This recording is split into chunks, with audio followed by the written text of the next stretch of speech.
There we are. Live! Yeah! All right, we expect some more people to show up at some point. I am sure a lot of people like to show up a little bit later. And the Colts were alive on Sunday. They were alive. No, yes, they were. The Colts were definitely live on Sunday. What is going on? Appreciate you being here, Jack. What's happening, folk? What you doing? How are you? Oh, I'm doing great since we turned around and won a football game that nobody expected us to win. I know. Right? That was a great No one's Sunday. expecting us to beat the Rams either. Everybody's picked, all the sports pundits right now. I'm like Pete Prisco and all them. They're all picking the Rams because the Rams are a better team. The Colts got lucky. Good. Let them keep picking against us. No, I saw where somebody, one of those, I don't know, but in the divisional standings, even though we're ahead in the division, we are rated the lowest in power rankings in our division, but yet we're winning the division. It's like, right? That makes a lot of sense. That's where I posted that, and I was like, are you crazy? Yeah. They got us 28th. They got the Texans well ahead of us. They got the Titans well ahead of us. Yep. And Jacksonville's still way ahead of us, but we're 28th, but we're leading the division. That makes us zero sense. I love it. What's up, Benj? Appreciate you being in here, guys. Yeah. We do this once a month. I take my Wednesday night Patreon streams and we go live so that y'all can actually see what we do here on Patreon. Every Wednesday night, we hang out for an hour and a half to 3 hours, just talking, sometimes football, sometimes something else, sometimes food. I got pizza, so I got pizza to eat while on stream. So, I probably won't be diving into food heavily today because I won't be hungry. But if you want to join Patreon and get in on the action as well, feel free to use the link in the description. Patreon's only $5 a month. Tomorrow I'm dropping the Patreon only film room. Awesome. Don't know what it's going to be about yet.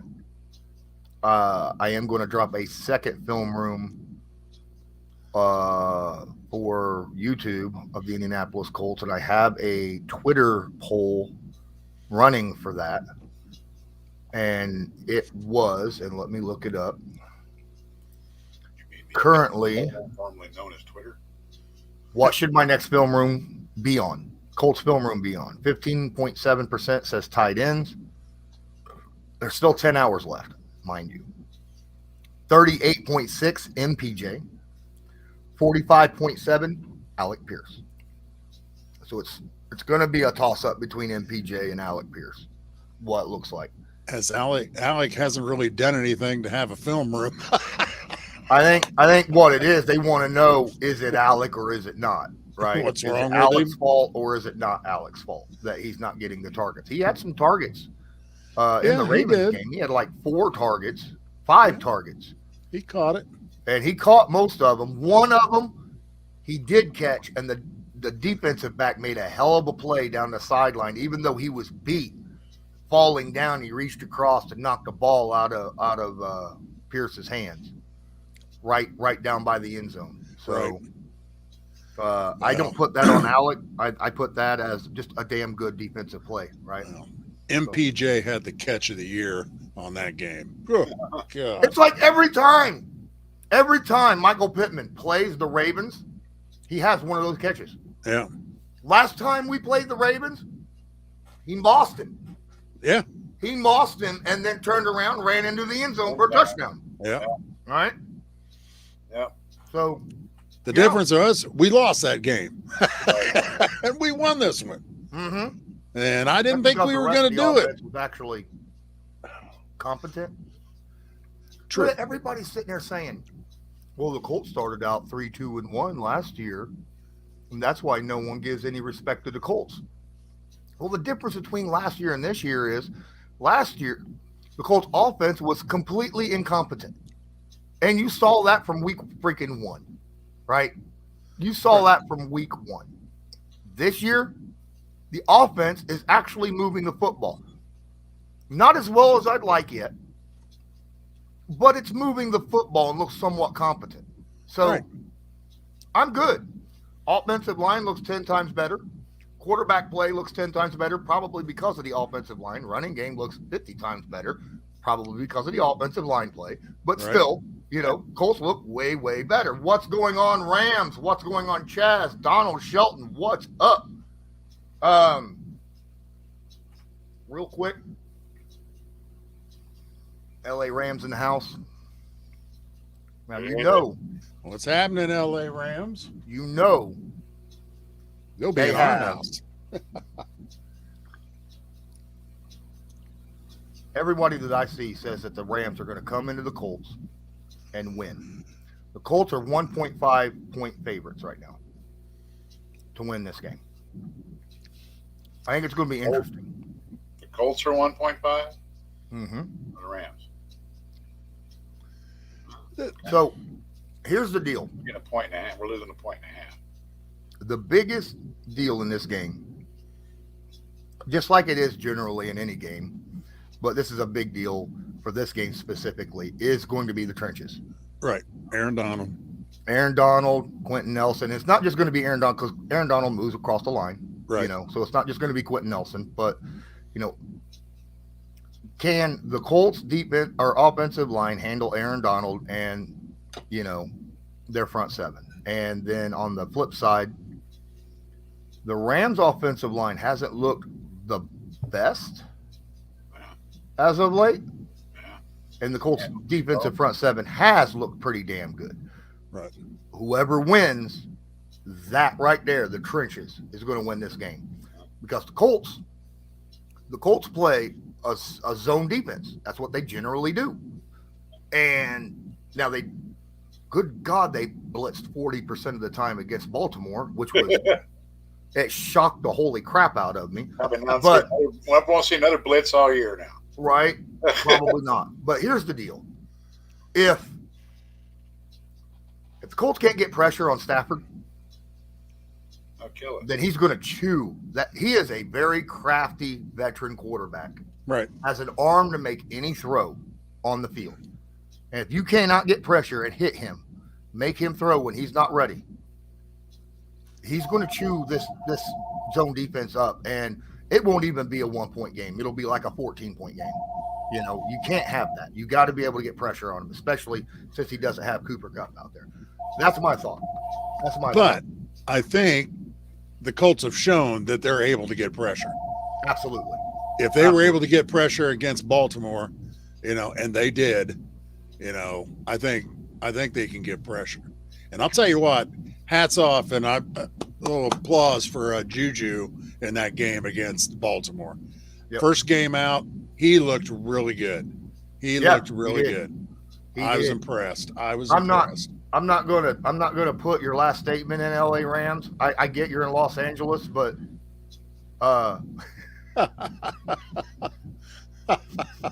you see your typo, right? I hope that's a typo.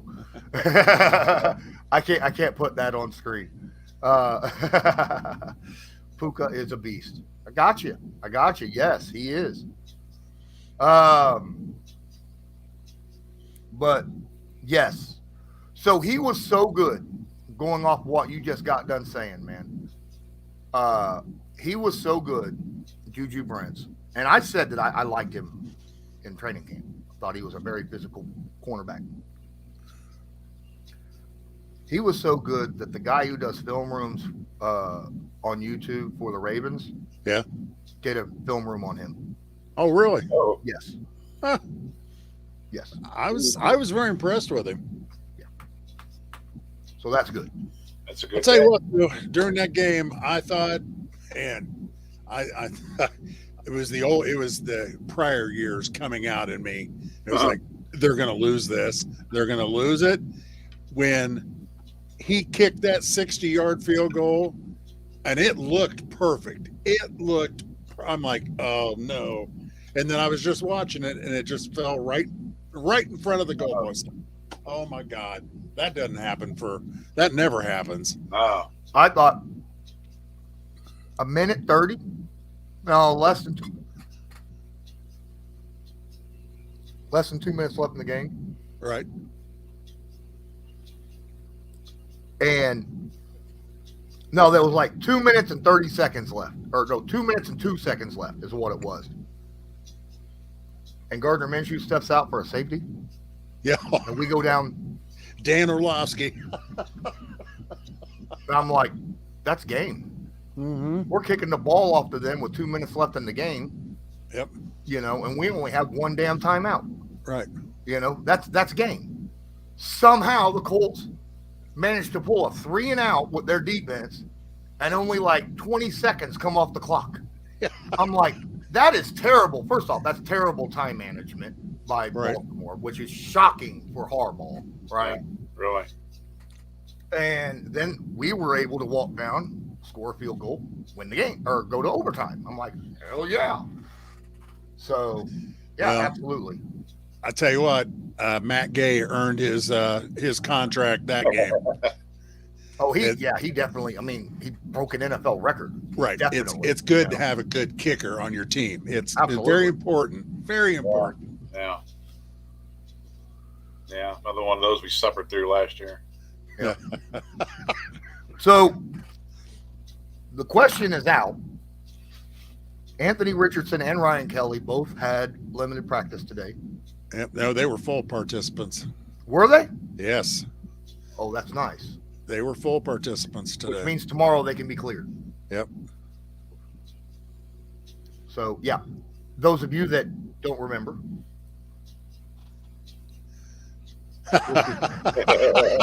I bet you do, LA Rams. I bet you do. Matt Gay hasn't missed a field goal in 2 years. 2 years. Yep. Why didn't the Rams give him $3 million a year like the Colts did? I would have done it to keep a guy who ain't missed a damn field goal in forever. Makes no sense. But, you know.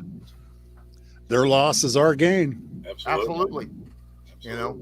And what's funny is people say, well, why are we signing other people's trash that they don't want? You hear people say that all the time when you get, like, you know, free agents that didn't re-sign with their former team or something like that. You know what I mean? And I'm like, cap space. They lost into cap space. Cap space. Yep. I understand. You guys, the Rams sold out, went all in.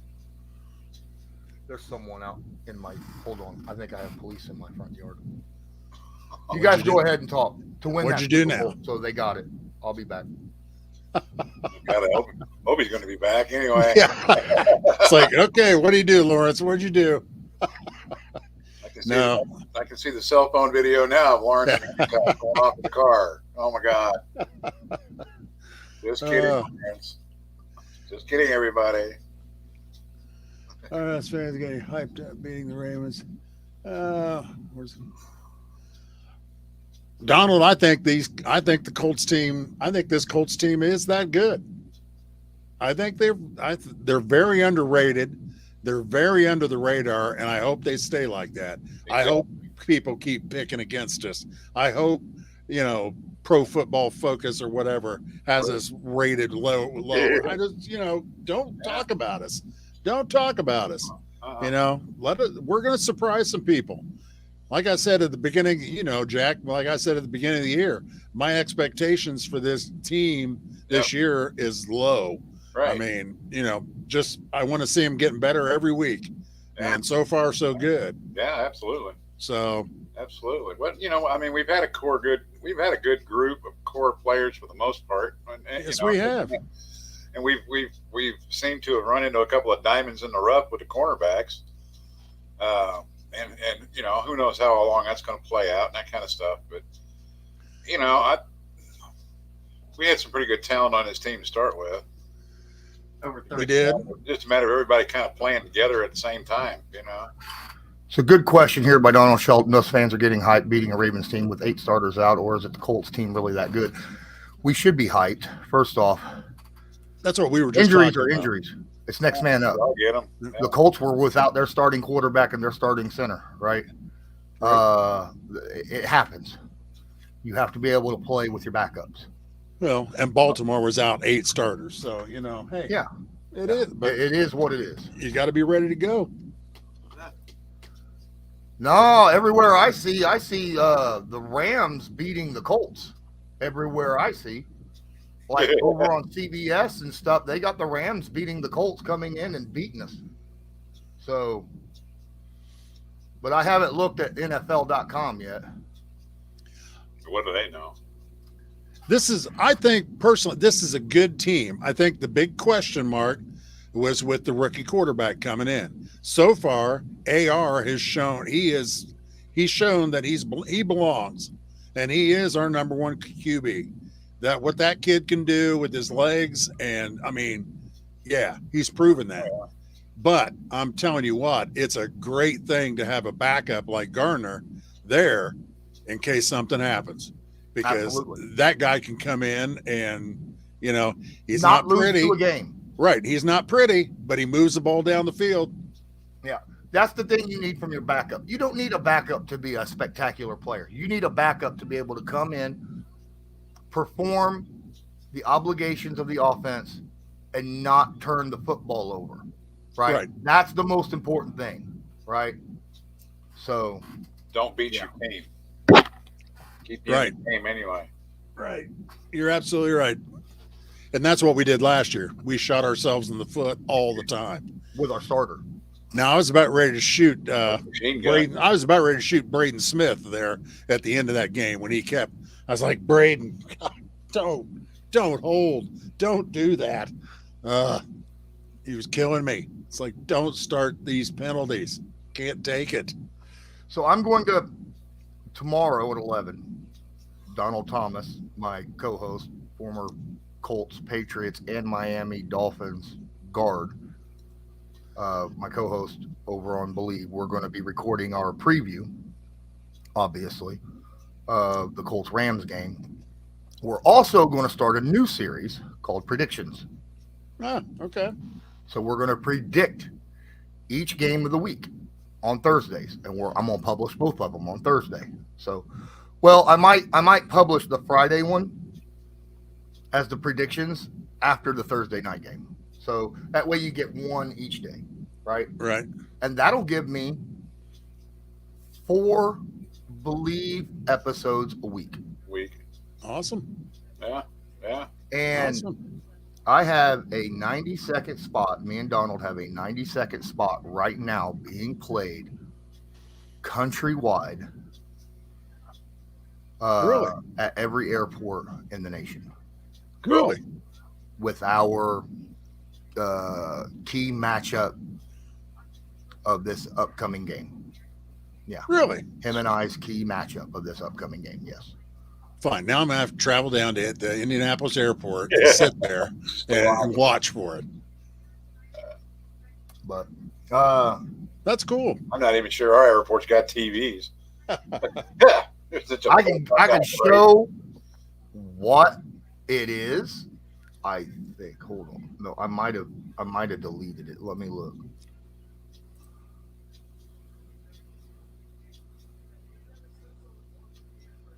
Hold on. I'm looking. I think I deleted it. Yeah. Darn it. Never mind. I was going to say I'd let you see it, but I didn't. I deleted the short itself. Right. So, oh, well. What's Donald say there? AR is still on the rookie curve. He has missed some open throws. Hasn't shown enough throwing the ball.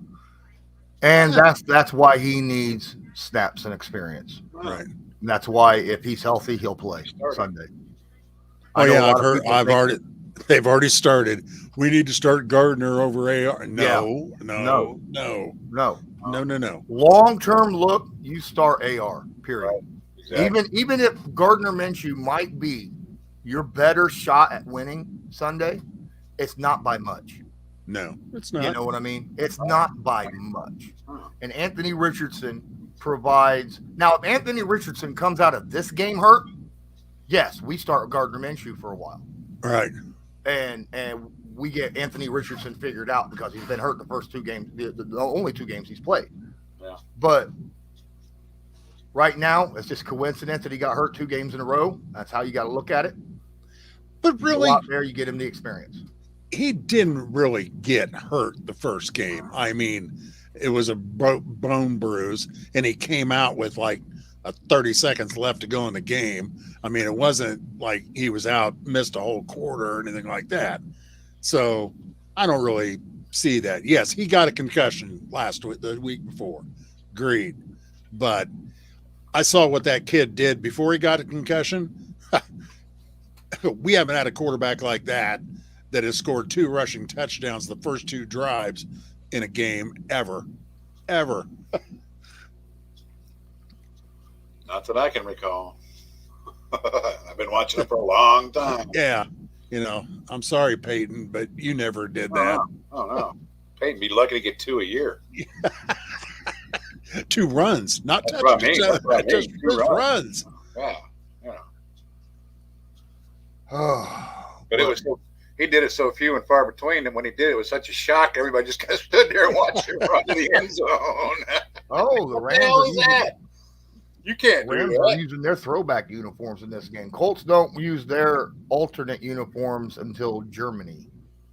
Is that when we're using when we're playing the Patriots? In Germany. Yep. What's the Rams throwback look like? See, I'm used to. Look, I grew up when the Rams were white and blue. They weren't yellow. The yellow. I think it's yellow just was the horn. first, and it came back to it went to white. And It's the ram, the big ram on the It was side. the white That's it. Ram form back when I started watching like Roman Gabriel. People Yeah. don't have any clue who that might be. I was He was a When very I- good Rams quarterback. Yes, when I he was. first started watching football, it was Jack Youngblood. And that team. Yeah. So Well, Merlin Olsen and Oh, yeah, Ferguson Merlin Olsen, Forson, Deacon Jones, and Rosie because Greer. back then my team, I was a Minnesota Vikings fan, and that was one of the big rivalries: the Vikings versus the Rams. God, yeah. The Purple People Eaters against the Fearsome Forson. And the Rams always had to go to Minnesota to play, and they lose in that damn freezing ass cold. Yeah. At Bloomington Stadium, Yep. where the stands were 80 yards away from the end of the sideline. It's like damn, you need binoculars just to see the coach on the sideline. I remember the coach for the Vikings, Bud Grant. He wouldn't even. The Rams would be over there, and they'd have those heaters blowing, the flames out, and they're all standing around. Bud Grant, nope, no heaters over here. Such thing. No. Nope, no heaters. Bud, you played in the cold, brother. The mud, the blood, and the beer. You played football. So I'm getting some heat on my short that I posted on YouTube when I predicted last week's games. You get almost all of them right except the Colts game, and they're your team. Yeah, well. And I'm like, well, to be fair, I did say it was going to be a field goal game and it could go either way, and the Colts had a chance, to win. And it was a field goal game. Yes, it was. It was a low-scoring field goal game. Yes. So I was right for the most part. Just who ended up being on top of the field goal. Right. And when it's a field goal game that close, it's, really it can go either way. Step out of the back of the end zone there, dude. But when I said That gets you. But when I said the Miami Dolphins are going to beat the Denver Broncos, is that the Denver Broncos didn't even show up? Boy. Yeah. Right. Did you I couldn't predict? hit, huh? Did you predict Miami to win by score 70 points in that game? I specifically said I didn't even put a point total. I said that the Miami Dolphins are going to beat the Denver Broncos, as if the Denver Broncos don't even show up. You're right. You're right. You're right. He was definitely correct. I kept watching that score. It looked like a Basketball game. It looked like a pinball machine. It just kept going and going and going. Like, holy crap. 70. Oh my God, they put 70 on it. How embarrassing. The other game that I missed 2 games. The other game I missed, and I think everybody and their mother missed that game, was who in the hell would have thought that the Arizona freaking Cardinals Beat the Cowboys. Yeah. didn't just beat them, they smacked them around.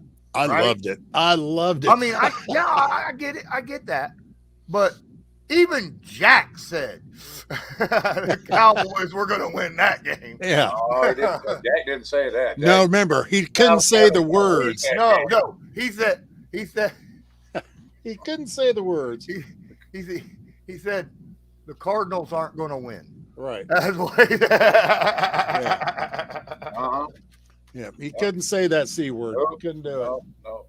But I was cheering the whole damn time too. I was up in Arkansas this weekend, so I got to watch the whatever NFL that keeps up with the Red Zone. Yeah, well, it's not the Red Zone. It keeps up with the games as they're going on. Yeah, it's on the NFL channel. Yeah, it's And it's game day highlights. Yeah, I thought it was pretty great. I can sit there and, as opposed to looking at the scores at the bottom of the screen every 30 seconds or whatever. I was actually getting updates as the games were going on. I really enjoyed that. I have to go to Arkansas more often now because I can't afford to the NFL shit here. Excuse my French, sorry, but I can afford to drive to Arkansas once in a while. It's only 3 hours, to the house. Oh God, we watched that game and my oldest daughter used to be, well, my youngest daughter did too. They used to be Cowboy fans, and they are no longer. One of them's a Chiefs fan. My oldest daughter's a Chiefs fan. She was a Colts fan until Peyton left. I thought, yeah, okay. Those aren't Colts fans. Those fly are by night Colts fan. Oh well, hey. I got to share something real quick. I always do whenever someone donates to me via StreamYard. Right. All right. Now, Sweet. Apparently, I've gotten a lot of subs as of late. Like a lot. Like I got 50 subs yesterday on my YouTube channel. Yes, on this channel. So thank everybody for coming on here and subbing to the channel. Appreciate that. But Hermit Crabbit dropped $5 yesterday as well. Just $5. Didn't even drop a question or a statement or nothing. So, shout out to you. Thanks for the donation. If you guys want to help support the channel in a financial way, feel free to use the donation link in the description of this video where it says donations. It's just like a super chat, only it goes directly to me and bypasses certain companies. I'm not going to say who.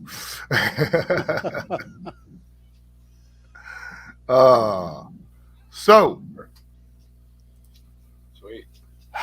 What was some other Houston beating Jacksonville? That was a shocker. Man, That was a shocker.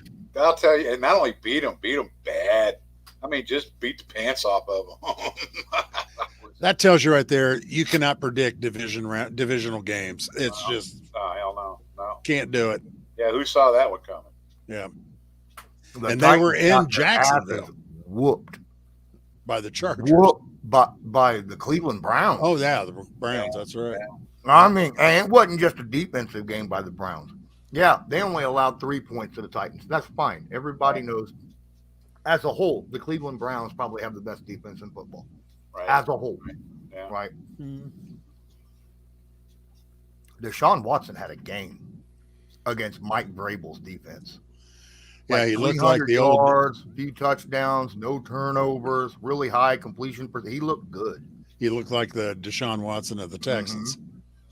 Yeah. Ooh. Ooh. Mm-hmm. Yeah, I've been waiting we've for said that to come.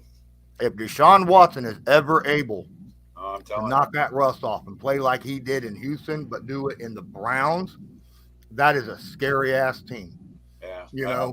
I'd be prepared to be scared. I really would. I don't think it's going to take him much longer.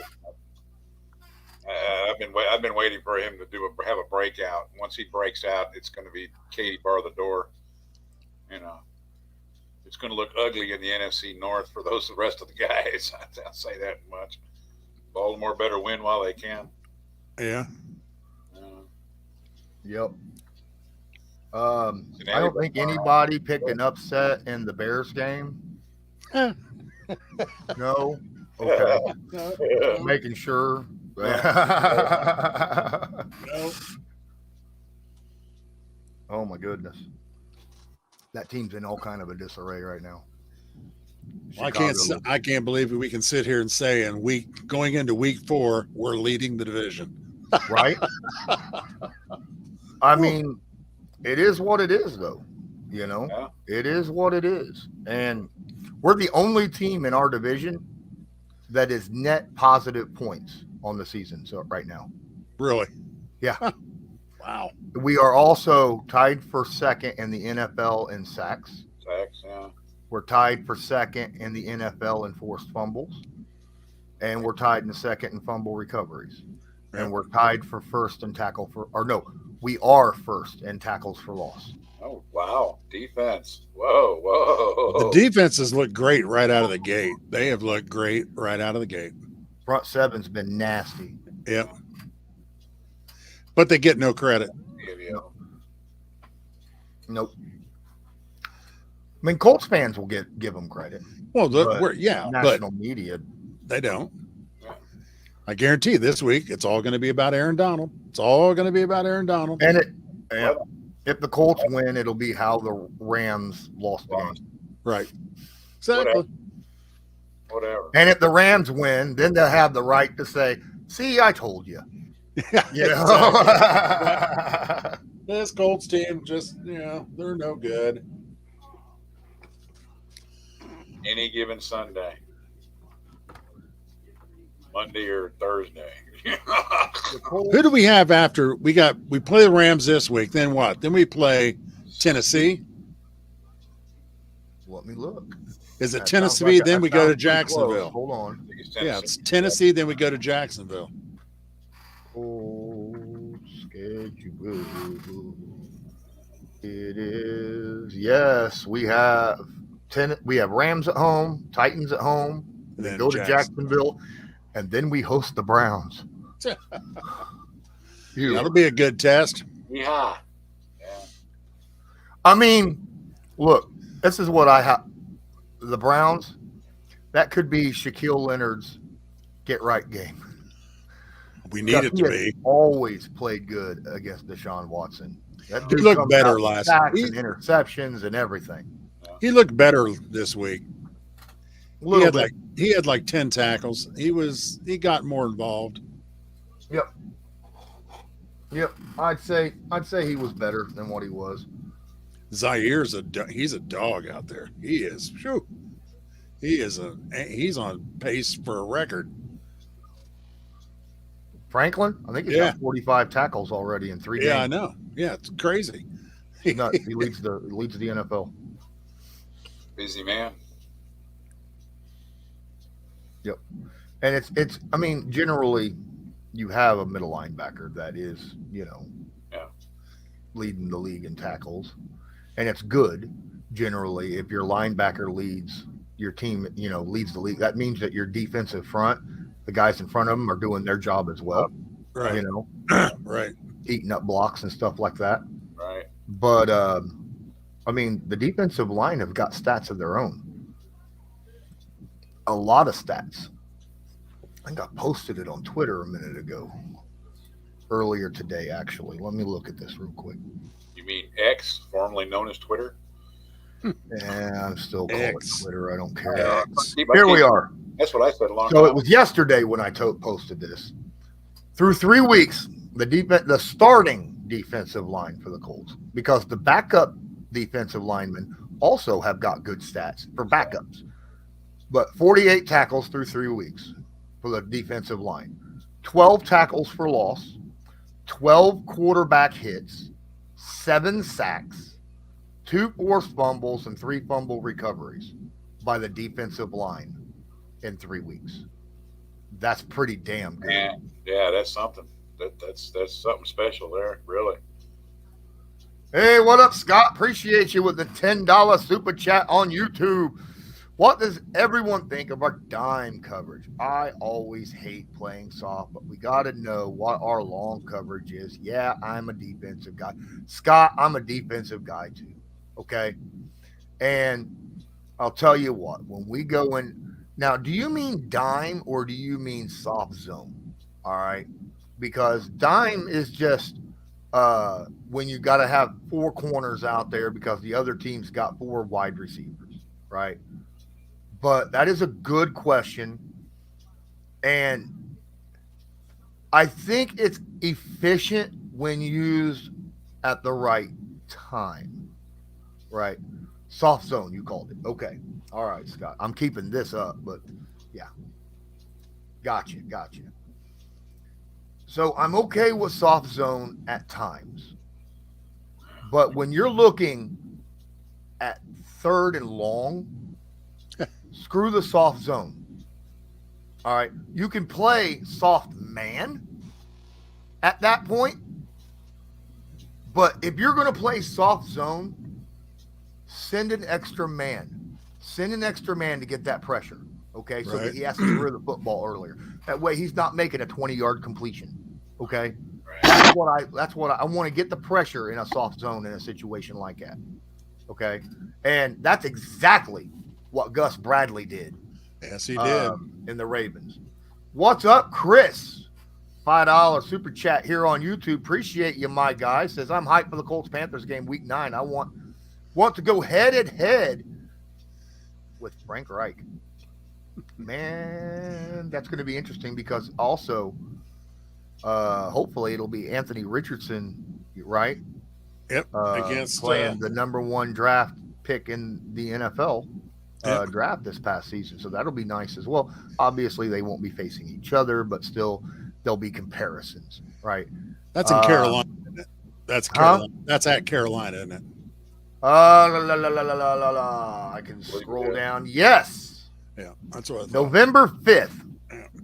I think that's our only 4:00 game that we have or something. AR versus well, I mean, it's Colts versus Frank Reich. They gotta put that in a little bit more of a spotlight, right?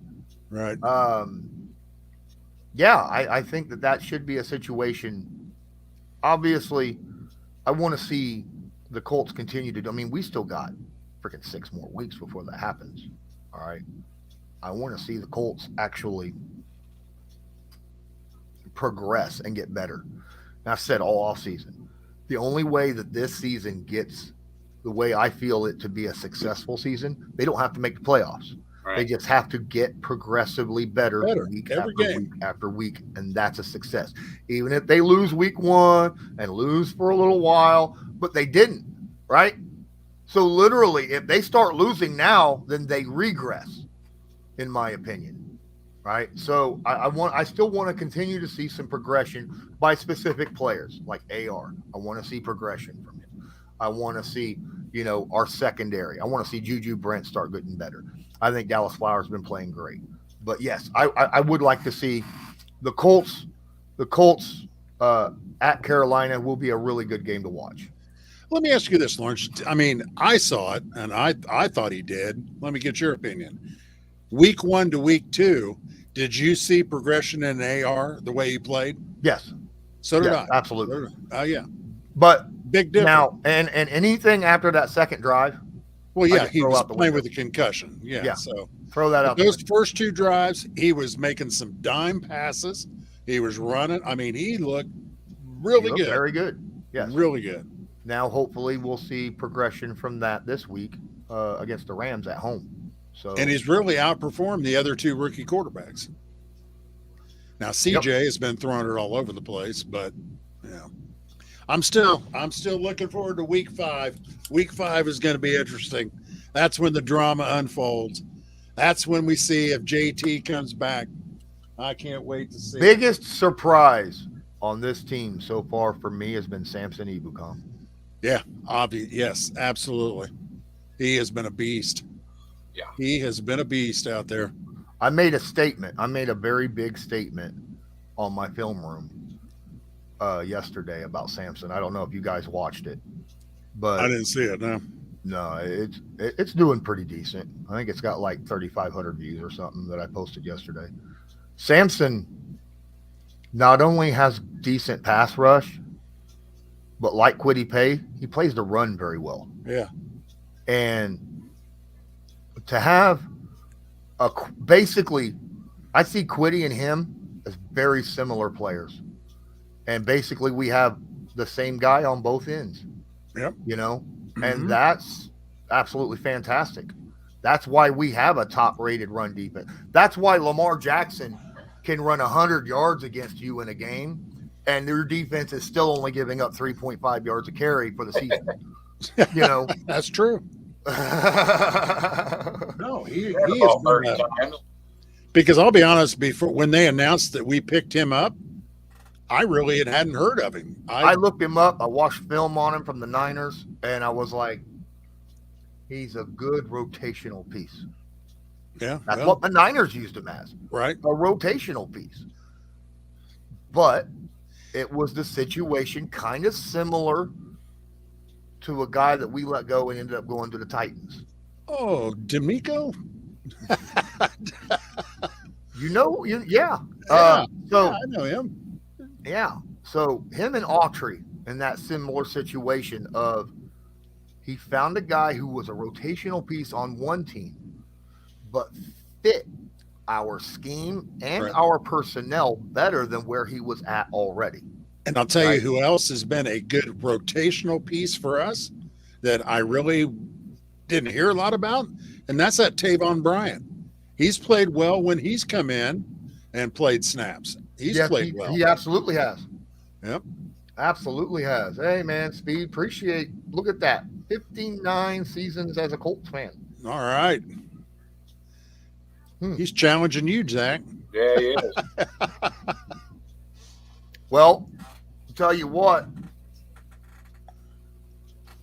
he made one of these for me and Loyalist. There you go. I like that. So that's pretty cool. Oh, very. I keep it right here beside me at all times, just to let you know. Really cool. For the shoe. It's a shame the shoe won't be playing on Sunday, but hopefully he won't. Because the only way I see Gardner Minshew playing on Sunday is if Anthony Richardson gets hurt again. Oh, God. Let's not even go there. I think Anthony will learn or has learned he's not going to take those shots. I think he can run out of bounds. He can get to the out of bounds quicker than anybody else. He can get out of bounds. He's got to I learn. understand he's 6'4", 250, and Sure. sliding, it's a pain in the butt to get back up because you're a big dude. If But I was do it. as I don't big as care. him and as athletic as he was, hell, I'd be out there playing. I can do this, but it's got to take a couple shots to maybe. This isn't college. These are. If Keep your head on a these swivel people. when you're running an open For a field too, long because time. you could be hit from any direction. Right. He learned that. Right. He learned that.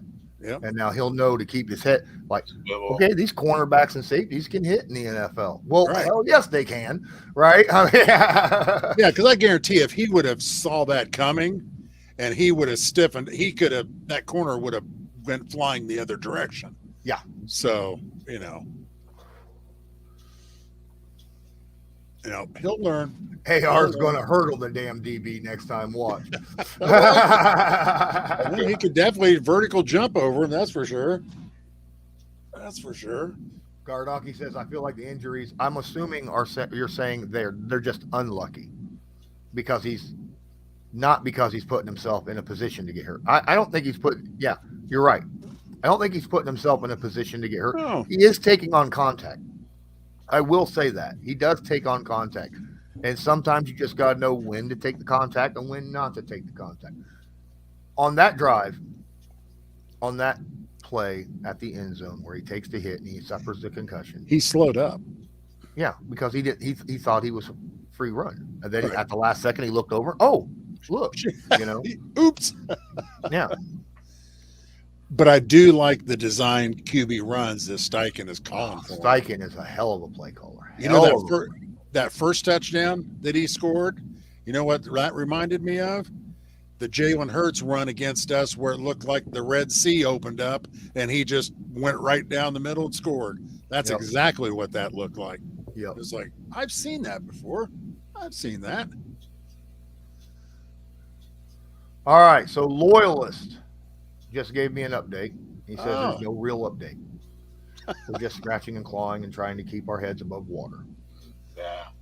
Wasn't able to get our internet going yet again. I have been very uninformed outside of what I can see during the games. So I just wanted to keep everybody. There was questions about Loyalist and his update. wanting an update on him. If you do talk to him, tell him I said I'm thinking about him. Yeah, praying for you, loyalist. I miss his reactions on game day too. Oh yeah. You're just gonna have me typing this whole time. Sorry.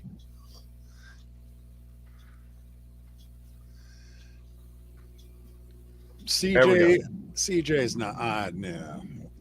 So Hermit, Best who time is quarterbacks. the person who absolutely uses my Streamlabs donation link, and thank you, Hermit, for the $5 yesterday. If you didn't see that at the beginning of this stream, hit you up right now. He says there's a talk of ESPN of Stroud being the best rookie quarterback this year. AR should use that as tackling fuel. Yeah. Jokers on ESPN that are so smart. That would be Right. something new. Well, he did have a good game against Jacksonville, and he had a good quarter against the Colts. Uh, Yeah, he had a good quarter. He had a good quarter. Garbage Hell of a time. quarter. we I mean, the did. Colts were just letting him play catch, but you know, Exactly. still had a hell of a quarter.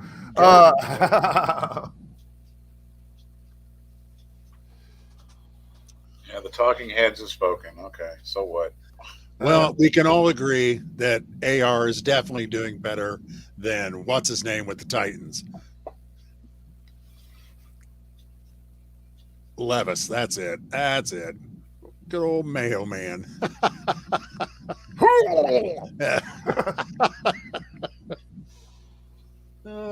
Disgusting.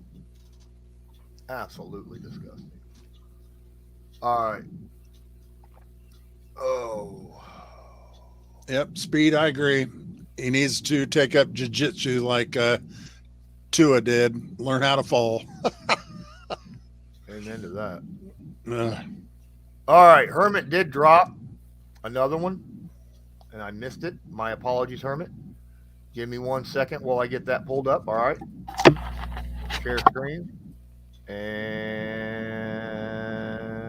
bam. Share. Let's scroll down here. Drop $5 with a question. It says, what do you think will happen to Taylor next week? That is a question of the week, right? That's it. That is the question of the week. I apologize. It took me 18 minutes to get to that, Hermit. Sorry about that. And then, of course, Scott, jumps in right as I, brought up Hermit's question on Streamlabs. So that is a great question. And we are going to talk about that as Good. a matter of fact. Good. Very, very I'm ready. important. And I am going to make sure that I'm ready. I'm going to tell you what happens. Hermit, this is for you and anyone else watching or listening. The rest of us are not available. Really closely. Okay. Jonathan Taylor will not be playing week 5. Okay. 6. He will not. He may play week 6. He will not play. He comes off of PUP list, and apparently, from what I'm hearing, he has already passed his physical. Oh, okay. Good. Good. All right. So he will come off PUP list week 4. After week 4. He still has to practice. And when I say practice, I mean he's got to know the offensive scheme. He hasn't practiced with the team. He don't know the offensive scheme.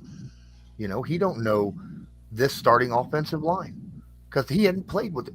When he went out with injury, that's when this offensive line came out with Fries on one side, or Fries at guard and Ryman at tackle, right? That's when, that all kind of flipped in. He's going to need probably 2 weeks of practice. So I'm saying week 6 is when we'll probably see him. And the biggest question, though, and I fully understand this. Let's go back to the normal screen. The biggest question is, what's the snap count going to look like between him and Moss, right? Right? That's a big question. Does Moss keep the majority? Ooh, that's possible. I think it's a damn good. It depends upon how good Moss plays tomorrow and the next game, right before Jonathan Taylor comes back. If he continues to play at a 4 to 5 yard per clip, and Jonathan Taylor in one of his 5 to 10 snaps doesn't bust a 90-yard touchdown, because we all know that's one thing old Jonathan Taylor could do that Zach Moss just does not have in his arsenal. Okay. Right. Those 2 25-yard runs against the Ravens were his max. I mean, That's it. That's his limitation right there. But he got 2 of them. Those were pretty runs. Those were good runs. Yeah. Okay. Can I put in my 2 cents here? You can have 3. Okay, 3, maybe 4. My whole take on the JT situation is, for one, this whole off-season drama, in-season with him, we haven't heard squat from him. It's all been hearsay. It's all been media. It's all been other people talking. Oh, he wants to do this. We haven't heard anything from him at all. And Ballard has not said I do not want to extend him. Right. No. Not at all. He did say, we had a conversation earlier in the offseason. Me and Jonathan Taylor had a conversation. Sorry about the ambulance. About if I would use the franchise tag. Yeah. And he said, I'm not going to lie to you. It is a tool I could use if it's at my disposal. Right. Right. Not saying that he will do it, Right. but it's a tool there, Right. Ballard has yet to use one ever. Pat In his McAfee 6 was the years last with the one. league, or 7 years with the team. Yep. He has yet to use it. He could use it, especially if Taylor wants to continue being, the crybaby little, I want more money. I shouldn't say that, because I understand where Taylor's coming from. I do understand where Taylor's coming from. He's afraid that he will get tagged, and then he'll get tagged, and then he'll get let go. Right. And as a running back, I also think he saw what happened to Chubb. mm-hmm. And I understand what the running backs feel like. I really do. But that's just, unfortunately, that's the NFL. That's the NFL. business side. That's one what thing, it is. One thing Ballard did say, and it is in his pocket.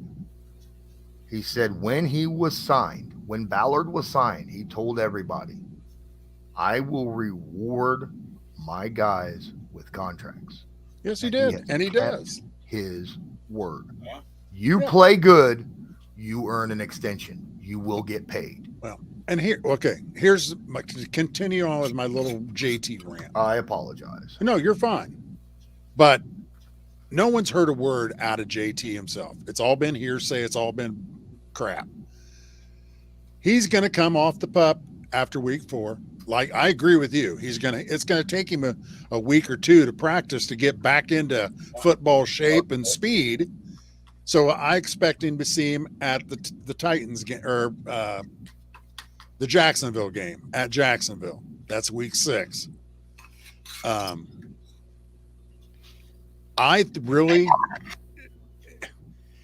Jonathan Taylor is the best running back we have on this team. Jonathan Taylor is probably the best weapon we have on this team, with bar none. If he's the same Jonathan Taylor, if he's the same JT that he's did in 2021, he is by far the biggest weapon we have. The Colts are not going to trade that away. They're not going to do it. If Jonathan Taylor wants to get paid, I think he's realized now, if he wants to get paid, he's got to come back and he's got to play his ass off. Yeah. And that's the only way that he's going to get paid, regardless by us or another team. And I said that in the offseason. Exactly. I said that way back preseason 1. His best option is to come in, get off pup, play his butt off, and show the NFL, show Chris Ballard, show Jim Irsay he is still that top guy out there. Right. And that right there will be everything they need. Because then if he doesn't get a contract extension and they try to tag him, that's when he can sit out. Right. Then the year after that, gravy. He's going to get paid a buttload of money from some team, right? But this year, he can't do that. He's coming off an injury. Don't know what's going on. He's still got a year in his contract. If he sits out the entire year, if he had sat out the entire year, his final year of his contract would prorate to next year. Right. And he'd start it all over again. Yep. So his only option right now is to play for the Colts, right? And his best option is to play damn good football. And Gardaki's playground has a great thought here. I'm not going to believe anything. I mean, I don't know what's going on. I have not talked to JT. I don't know. Until I hear JT get in front of the media and talk, that's when I'll want to know what's going on. Who knows? I hear now that there's a grievance with the NFL and the NFLPA, and that's part of the JT saga, where the Players Association have told the running backs to fake injuries and do that if that's a way to get more money. Yep. So there's a grievance against them. Who knows? I don't know. No one knows. And anybody that sits out there and says, "Oh, I know what's going on," you're lying, because you don't. You don't know. The only people that know exactly what's going on are JT, Chris Ballard, and Jim Irsay. That's it. They're the guys that are keeping their mouths shut, and they're not saying nothing. Well, and Ballard did admit that there was issues, that there was some bad blood there with JT, but he also admitted that it's nothing that couldn't be resolved. Yeah, nothing that can't be resolved. He absolutely believed that it could be fixed. Right. So, because the threat of AR and JT in the same backfield, oh my God. Because you can't. I'm sorry.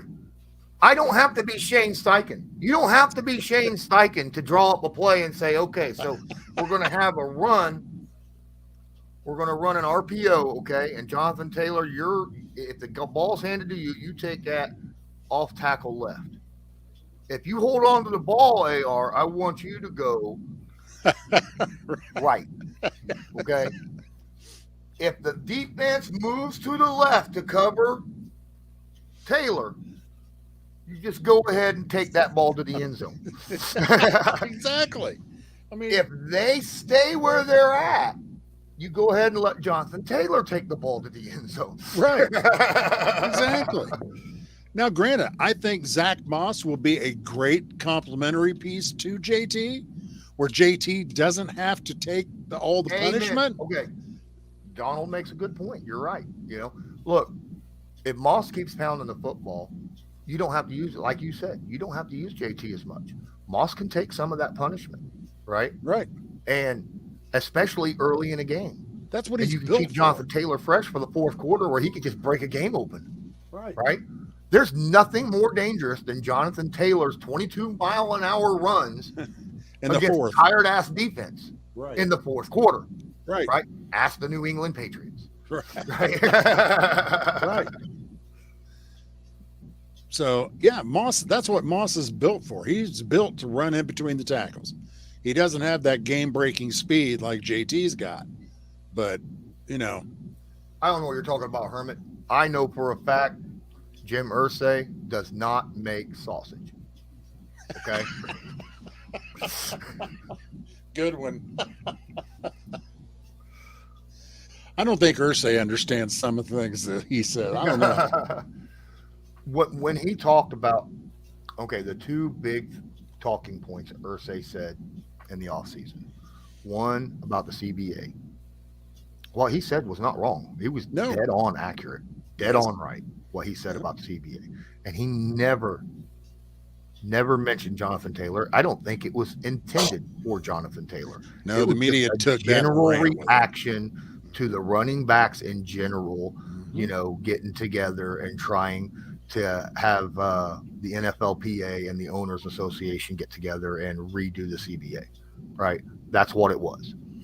When he talked after they had the meeting in the van and came out, and he's like, you know what? If I die tomorrow and Jonathan Taylor is out of the NFL will go on. Should he have said it? Probably not. Was he wrong? No.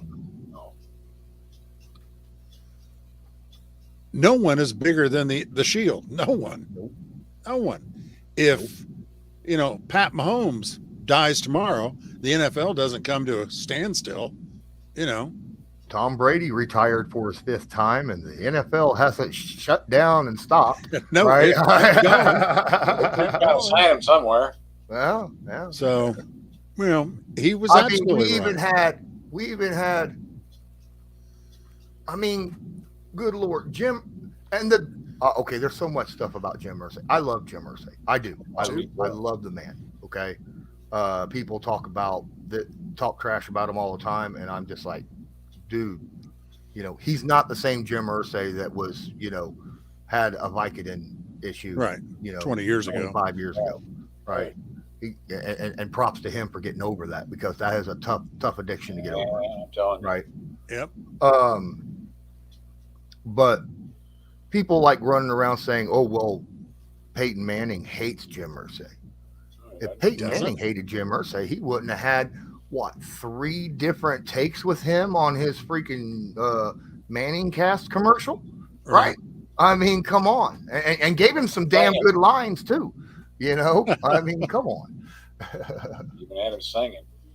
Well, what Jim Irsay's done for the rock and roll, right, is out of this world. Absolutely, Well, the whole thing with Peyton and all that, I know that's a while ago, but put yourself in Irsay's place.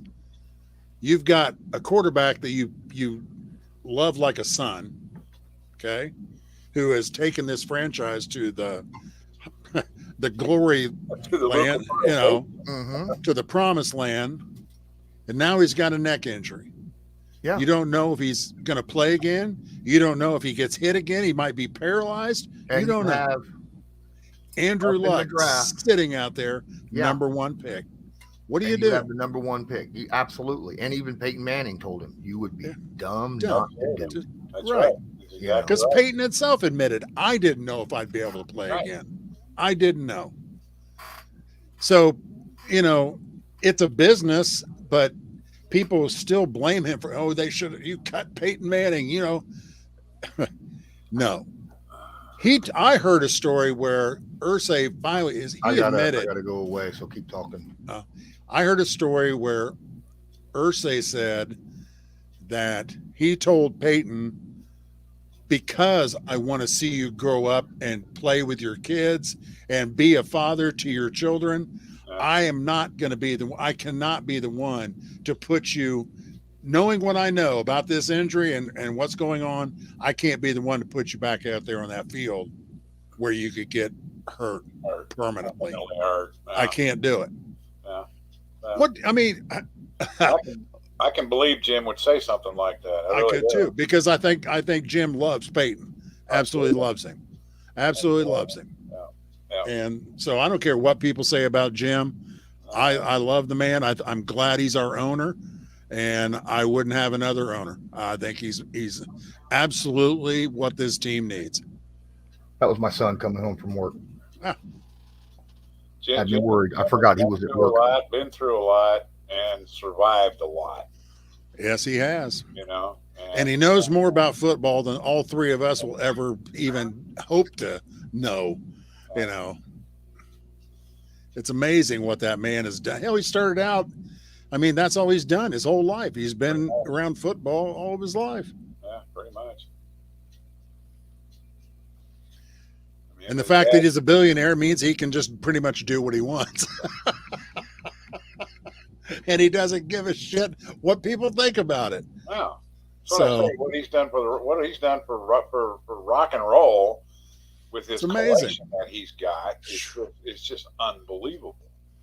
A lot of people don't have any kind of clue about somebody having this kind of collection, much less it being Jim Irsay. You imagine how much that collection is worth, all of it together. Holy crap! Yeah, because it just gets more valuable every day.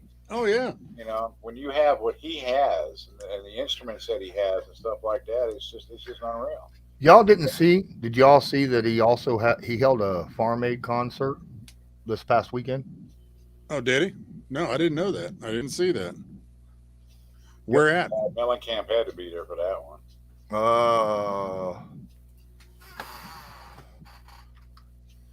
Let me see here. But see, I've got Farm Aid 2023 was Roth Music Center. Where's that It at? had Mellencamp and Willie Nelson and Neil Young, Dave Matthews, Bob Weir. holy shit. Wow. Was Kenny Wayne Shepherd there? I would not be surprised. I wouldn't either. Ann Wilson was there. Whoa. Yeah, Damn. she travels around with the German Ursay band. He's No, I do not see Kenny Wayne Shepherd. I already said Dave Matthews, Margot Price, Tim Reynolds. Yeah. I can't believe he drug Neil Young out. I didn't think Neil ever left the house anymore. Good Lord. Speed says he donated $1 million to Farm Aid as well. Yep. The man does a lot of good things, and he does a lot of things that we don't even know about. He does things for the community of Indianapolis that we don't know about. Yeah. So He gives out like $1,000, $2,000, $3,000 every week. yeah, to at people games on or Twitter. yeah, exactly. Hell, he hands out $100 bills like they're candy at training camp. I mean, it's Let's go ahead and take this football here. Take this football, wrap it up with $100 bill, and just start passing it around. yeah, exactly. So this is the Michael Pittman Jr. ball that was caught in the Ravens game. That's a good one. I got him to sign it. In honor of you, Lawrence, in honor of you, I got this beauty. Whoa. There you go. Hell yeah. Wow. Beautiful. Yeah. What's going That's on, Joey B still saying trade Taylor. I've told you he wasn't getting traded, and he's not. What's going on, Mikey? Appreciate you. Well, I think this is a good day. I think that I've had a pretty good week so far. I think I've been putting out some decent content. What do you two want me to do the film room on for Patreon only? Apparently, it looks like my next YouTube film room is going to be on Alec Pierce. So, just kind of figure out what's going on with him. What do you guys want me to put on Patreon?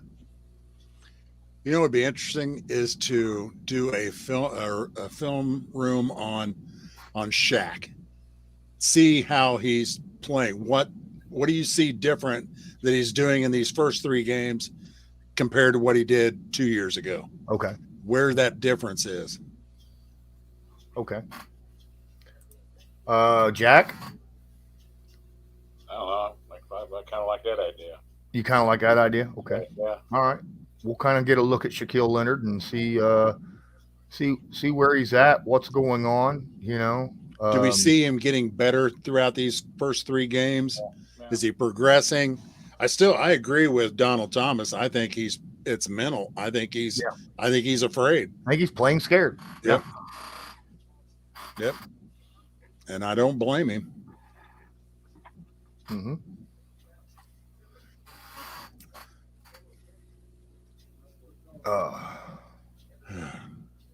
That's an idea. Guys, if you haven't smashed the like button, go ahead and smash that like button, please. I'd appreciate it. Helps with the analytics. Again, just like Hermit did, if you guys want to support the channel financially, well, you can do so multiple ways. Obviously, YouTube Super Chat is always appreciated. The donations in the StreamYards and the link in the bottom of the description of this video where it says donations, that's just like a Super Chat, only you bypass the middleman. And then, of course, Patreon, where you can join in streams like this that we have every Wednesday. Plus, you get the uncut versions of our Believe podcasts. that I post. We always, Donald and I always have extra stuff that we talk before and after, during recordings that you don't see in the published videos. And then, of course, the extra 2 film rooms that I do every month. So thank you guys. Hey, I got a question for you, Lawrence. Have you heard how is we talk about JT coming off pup list? How's Jelani doing? Is he still? Are they thinking about coming off a week after week 4? Or I haven't heard anything about Jelani Woods.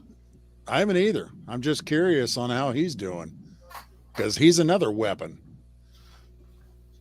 Ogletrees look pretty good out there, but imagine 2 Ogletrees. So I don't. He's on IR. Right. So he's not on pup. He's on IR. All right. But how long do they have to stay? Hamstring. So I'm expecting he'll probably be out a little bit longer.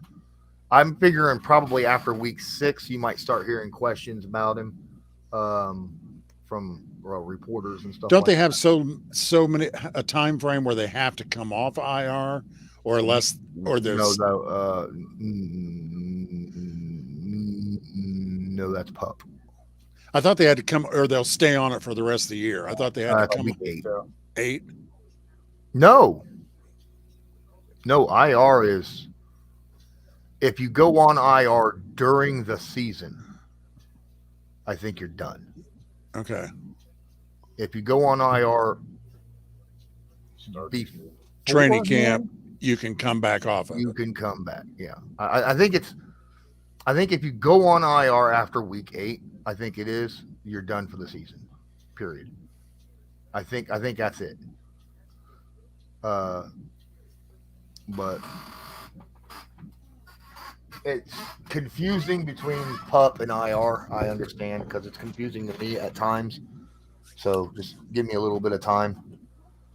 NFL is confusing. Man. But to be fair, I think Ogletree and freaking Kylan Granson have been great. I mean, Ogletree obviously, didn't get a lot of looks. He did have one good play in the Ravens game. But he didn't play week 2 because of the concussion. Right. And Granson's just been a stud. Yep. All year. So do you still think the question is, do we still think we need a wide receiver that can take the top off the field? Because I just don't, I know Pierce was supposed to be that guy. I know. And that's why I'm doing that film room to find out. Yeah. I know that Pierce gets open, and he doesn't just get open on deep routes. He gets open. I have noticed that Pierce is always the 3rd or 4th read. It's almost like they don't trust. I don't know. He's had drops. He had drop issues. I don't know. In preseason, he did. Yeah. I think he dropped one in week 1. I haven't seen a drop from him yet. No, he played the targets he had in the Ravens game. He caught it. Yeah, he was. Yeah, like I said, the only one that he might have been able to catch was a damn good defensive play on that deep, the deep corner route, go route down the sideline. Right. That he got both his hands on, was coming down in with it, and right, and it got knocked out. Cornerback came through and knocked it out. But yeah, that's a thing where I think Steichen is more about getting the ball out quickly, because the time to throw has been very, very low on this team. Yeah, because he really hasn't unleashed Anthony's big arm. He hasn't. They haven't drawn up anything. No, I think he's trying to protect AR a little bit in that aspect of telling him, get rid of the ball quickly. Right. Because, MPG, Michael or Pitt, he's never going to be that take the top off receiver. But he's a one-on-one 50-50 guy. Don't get and he wins 99.9% of those. Yeah. I definitely want them to extend his contract. I don't want him going anywhere. But the question is how much, right? You know he's going to get at giving him least 17. I was going to say he's going to get what probably at least Christian Kirk got. Yeah, he'll get at least Christian Kirk money. Yeah. Yeah, there was no way on God's green earth we'd go too deep too No. often against 63% blitz percentage against the Ravens. No. I mean, that was stupid. 63% blitz, but it's still Gus Bradley blitzed 40%. 40%. Let's take a step back here. Yes, that was a high percentage, but it was one person, Kyle Hamilton. He was the only. It's like, please, dear God, find number 14 and stop him. Look, that was so nasty. First time Kyle Hamilton come off the edge untouched. Okay, you caught us off guard. Right. That's cool. I understand that. Second time, in as many drives, that's on the quarterback. Right. That's on the quarterback for not. He's right up on the line. You better go put a tight end or tell the running back get over there. Something, right. The third time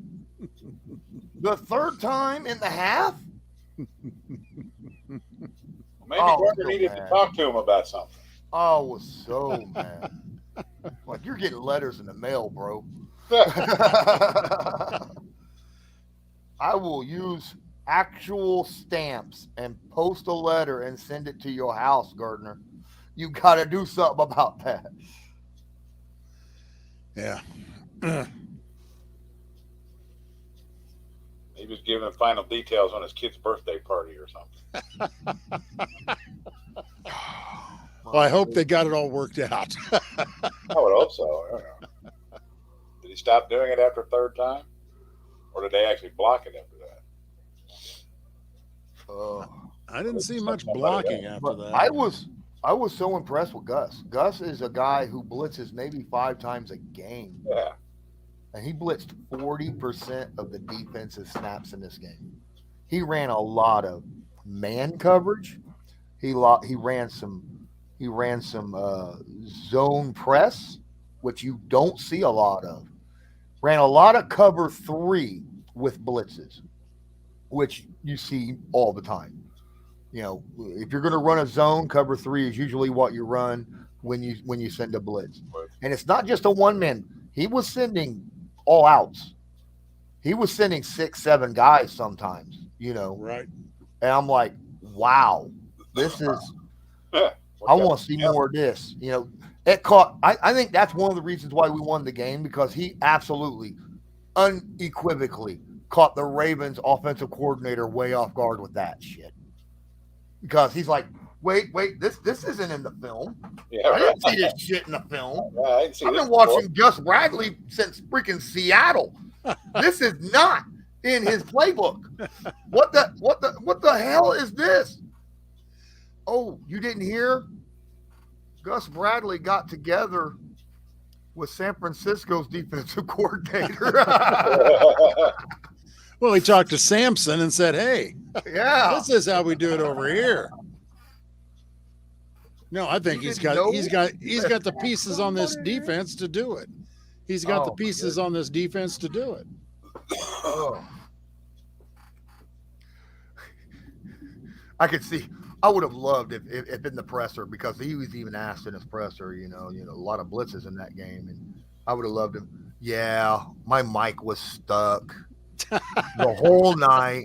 It got stuck on my last call, and it was like da blitz, 45-27 blitz safety. And every time I opened my mouth, that was the call that came out onto the mic. No, I'm glad we have Gus.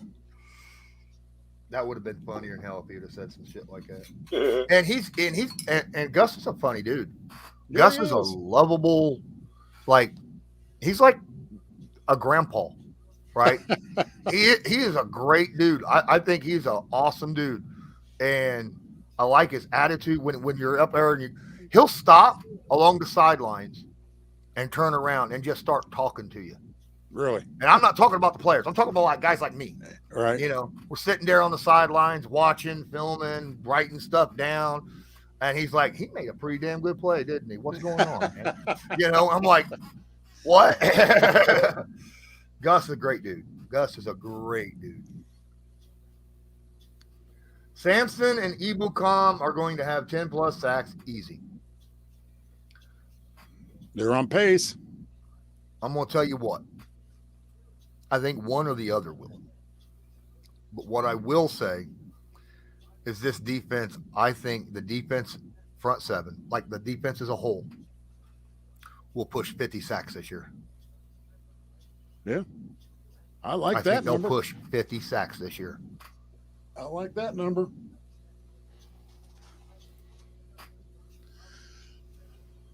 Well, I'll say this. I think Coach has got this team. He's got this team playing together. They would run through a brick wall for that guy. They would run through a brick wall for that man. I loved it. That I think it was last week with that victory celebration where Buck gave him the game ball. That was cool. Yeah, that was cool. I think I'm not worried about Aaron Donald. I'm not. I'm not worried about Aaron Donald in this game. Last time we played Aaron Donald and the Rams, he made one play. That was, you remember where he got in the backfield against blah. It was a shuffle pass to Jack Doyle, right? And Donald elbow bumped Jack Doyle out the way, right? Put him off his line and ended up being intercepted, right? That was the only play in the entire game Aaron Donald had. Quentin Nelson locked him down. Yep. Quentin Nelson this year has looked really good. He's back to being Quentin. He's back to being Quentin Nelson. And Aaron Donald, he's still good, but he's not 2019 good. Right. You know, so I think the only thing that I'm worried about, Aaron Donald moves all over the damn line, right? So when it's him against Quentin Nelson, I think Quentin Nelson wins that matchup. Now, if he lines up between Ryan Kelly and, say, Will Fries, that better be a double team. I don't want Donald. I don't want Donald on Will Fries one-on-one. Look, I think Will Fries has played much better than what we expected or what most people expected. I think he's played up to about my expectations. But I don't want him one-on-one on Aaron Donald. Right. Hell no. No. That's like saying, oh, well, Braden Smith. Or that's like saying, well, Bernard Ryman's done pretty good this year. Yeah. That don't mean I want him one-on-one against TJ Watt. Yeah. True.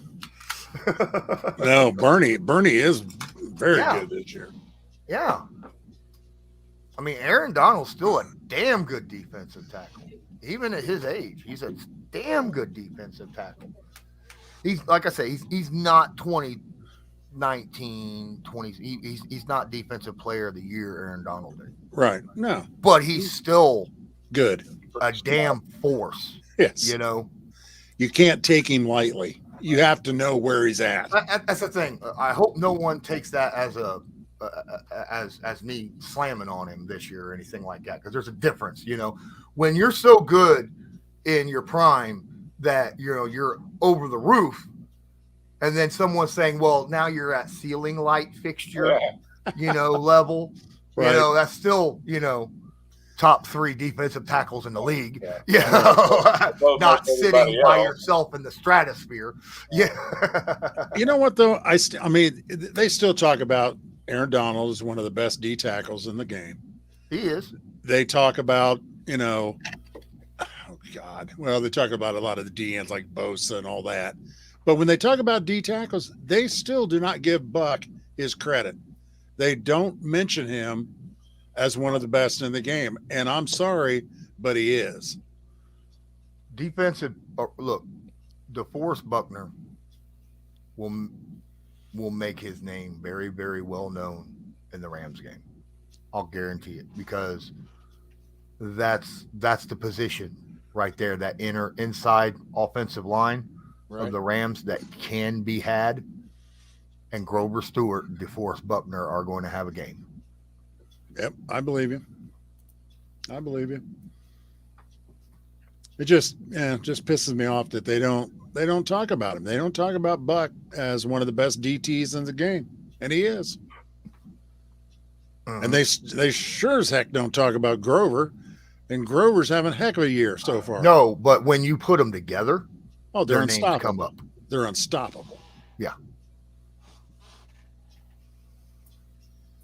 Yes, they have, Mikey. You're talking about the Rams. Yes, the Rams have got, and when Cooper Kupp comes back, the Rams team's going to be nasty. They'll just need to find a running game. Yeah, but ship him out.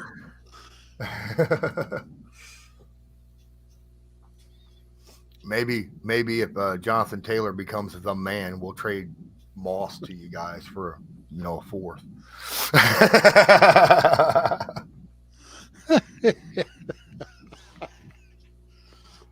Oh goodness. I'll tell you what, dude. I like Moss. I like having a 1-2 punch. It's just like I love having a backup quarterback that's freaking competent. Yes. Yeah. Yes. Yeah, we haven't heard any yells, any calls for Sam this year. Nope. Nope. I ain't heard no fans out there going, why isn't Sam Ellinger put in there? Because I don't want a repeat of last year's Patriots game. That's why. All right. I don't think we'll see Sam on the field this year. I don't think so. They gave Akers away for a bag of Cheetos. Yeah, they weren't even hot Cheetos, were they? They were that lime nasty shit. Yeah, they weren't even baked or crispy or nothing. They were No. They were- What's up, Miss Knife? They were the crumbs at the bottom of the bag that they gave him. Oh. Again, poor running backs. They're just I know. It's terrible. I mean, look where Cook is, right? Yeah, he ain't doing. He's not doing anything. And the Jets aren't what everybody thought they were going to be. Oh well, I mean, Hermit says back in the quarterback 80s, out of the situation. I mean, good God. you're talking about that's not, yeah, for Eric Dick. Well, he gave a first round. Well, Irsay didn't, but he okayed it, for the Trent Richardson deal with a first round pick, right? Tell you what, though, that trade, that was one of the best things, though, that he ever did for this team, because bringing Dickerson here to Indy Gave us a limelight. It put a spotlight on Indianapolis.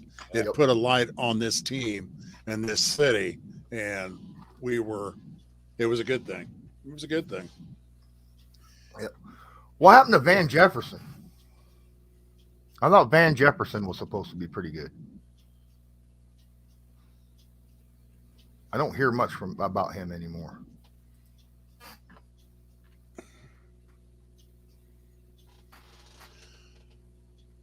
Tell you, I'm surprised, and that's with Tampa Bay and Baker. They're playing. Baker's playing pretty good. What's going on with? No one is Stetson Bennett. What's going on with him out in L.A.? I know he's off the team right now for something, but I have no idea what it is. I forget what it was. I read it the other day. It's a personal issue. It's something. I don't know if he's sick. I don't know what it is. Because he was having a good. He's on the NFI. Yeah. Yeah. He was having a good preseason. They were saying great things about him, and then all of a sudden, just gone. He's on the NFI list, and that's not good. That means he's not even getting paid. No. He probably went skiing. Hurt his shoulder. Watch out for that tree. Did you see Captain Andrew Luck on the television broadcast the other night? You know what's funny? Colts fans probably got that reference and went skiing, but I doubt Yeah. anybody else did. No, we remember it all too well. Yes, we do. Yeah.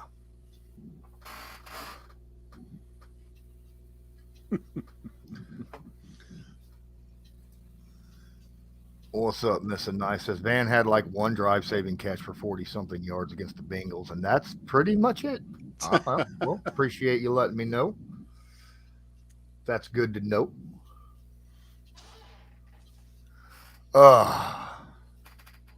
Is Stafford playing pretty good this year? Or is he? Yes. Is it? Yes. Stafford's been damn solid. He's got a really high completion percentage, if I remember correctly, too. My biggest worry is we got to get pressure on him, period, end of discussion. Because that dude, you give him more than 2 seconds in a clean pocket, will eat a freaking zone defense up. All right, because he can put that ball anywhere with accuracy. And if we don't get pressure on Stafford, we don't win this game, period. I just wonder. I mean, I haven't followed him. I don't know I haven't watched him, but I know there were some questions about him coming into this season, about his shoulder, if he was still, even if he still wanted to play.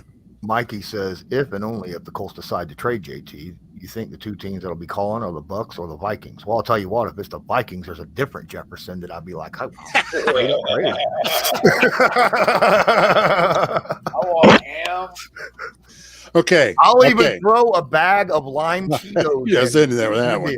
All right. If the Vikings would offer up Justin for JT, I'd probably take it. I think I would too. Yeah, I'd take that. I mean, yeah. See, that's the kind of receiver that we need.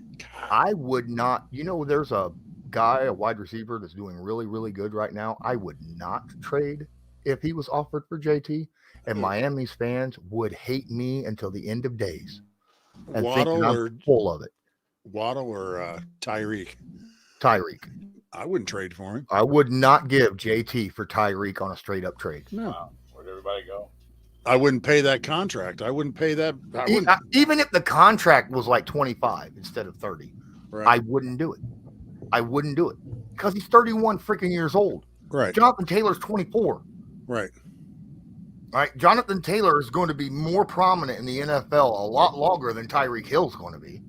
Tyreek is not going to be burning defenses at 35. I promise you that. All right. No, shouldn't be. He's good now. He's still good now. And that's obvious. He'll probably be good next year too. But I don't think he's going to, I think you're going to see a serious drop off. Yep, could be. Year after next. Could be. I just wish we had a receiver like Justin Jefferson or, one of those receivers that just defenses are scared to death of. Yeah. You want a three-headed monster like we had back in the 2000s. Yeah, with Marvin, Edgerrin, and Peyton. Yep, absolutely. I mean, Jonathan Taylor, if Anthony Richardson becomes what we think he could become in a year or two, or 3, whatever, and we still have Jonathan Taylor, and if we ended up having, say, I know this isn't going to happen, Marvin, but I understand why the three-headed monster, talk of Marvin Harrison Jr., with those 3 guys, it would be a freaking nightmare for any defense, right? Yes, it would. But there's no way on God's green earth the Colts are going to get him because there's no way the Colts are going to finish with less than 6 wins. I don't see it. They would have to have I said that before the season started. This defense is too good. Well, right? For the Colts to have a chance to get Marvin Harrison, they would have to at least have the third pick in the draft. Because the 2 quarterbacks are going to go first. Exactly. So they'd and have whoever to have has the third, and I'll tell you what, the first 2 picks of the draft will be teams wanting a quarterback. Mm-hmm. They're going to want I'll guarantee if it's the Denver Broncos, they'll be like, "Bye, Russ. We're going to go ahead and eat that fucking contract." You know, if it's the Cardinals, they'll be like, "Bye, Murray. We're going to go ahead and eat that damn contract." Yeah. You know, if it's the Bears, they're going to be like, "We don't have a contract with you, Justin. Just go." Look off, you hoser. But, Go deep. Go deep. but from 3, 4, 5, someone will utilize that. They will either go get Marvin Harrison themselves, or they will freaking want a mob worth of money or of trade value. Right. They're going to want, okay, I want 2 firsts. And for the 4th pick, overall pick, let's say it's a 4th overall pick. The first 3 picks are gone. Marvin Harrison Jr. is still there, the 4th pick of the draft. It'll be the first time you'll see 2 firsts and 2 seconds going for a 4th overall. Round pick. Yep. Somebody will do it. Somebody will do it. It might be us. I just don't see Ballard doing that, though. I don't either. I could see Irsay's influence a little bit in this one.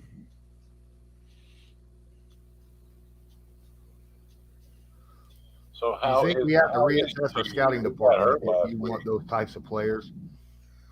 Honestly, they've been going and getting those types of players with the draft picks that they've been able to use.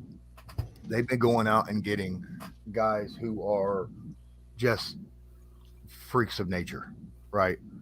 Maybe not produced at the college level to the level that you want, but you feel like, you know, with the right coaching, that maybe they could turn into that, you know, like Anthony Richardson, like Juju Brents, you know, guys like Will Mallory, you know. Oh, we could completely fill up the Olympic team. Our draft class, they could go to the Olympics, every one of them. Every one of them. They're I have athletic. no problem with I think our scouting department is freaking amazing. Yes, I do too. I really do. I think they scout great. They rate guys proper. Now, you can't be right on everybody. Nope. I sure as hell didn't want not Debo Samuel, the guy that went to the Seattle Seahawks. Number 14. What the hell's his name? The quarterback or the burner? The wide receiver. Oh, Lockett? No, not Lockett. The other one. The fast one. Oh, DJ Metcalf. Metcalf. Yes, thank you. DK Metcalf. I didn't want DK. 90% of people didn't want DK. A lot of people did because they were like, "Oh, look, he's fast and he's built like a truck." Right. I didn't want DK. DK couldn't turn a corner, you know, if it was a freaking 6-degree angle, right? He was not good in for a fast wide receiver. His 3-cone was awful. I mean, awful. I mean, like most quarterbacks had better 3-cones than he did. You know, because he was built like that. He couldn't. Yeah, exactly. He wasn't. Yeah, and right now, that's all he is. He's a deep threat. Right. You know, he's still to this day. He's just a deep threat. Right. Now we need somebody like. Wow, that's a name right there. Percy. Oh, if Percy Harvin did not suffer migraines, that man would have had a great career. Percy, love Percy. Jerry Jeudy. I've heard things that they say the Colts are interested in him. Ballard going to draft a defense player after he moves down. That's possible. I mean, we always need pass rushers, but you always need wide receivers, right? I mean, that's just, it is what it is. I love Josh Downs. Yeah. We'll see how Downs turns out. The only thing I don't like about Downs don't have the top end speed. You know, that's what he's missing. Speed. Right. That's what he's missing. Like to become the next TY. He's not going to be the next TY. No. Because TY was fast. Yeah. TY could play the slot, play over, but he could take the top off. Yes. Yeah. The only thing Downs doesn't have is top end speed. He's got good route running. He's got good hands. He's got toughness for a little dude. And he always gets open. He does run good routes, and he seems to always get open, and he'll get you those 10 to 10, 15 yards. He'll get it. So Yep. not complaining. I am not either. And McKenzie's he's not bad. I like Isaiah. Yep.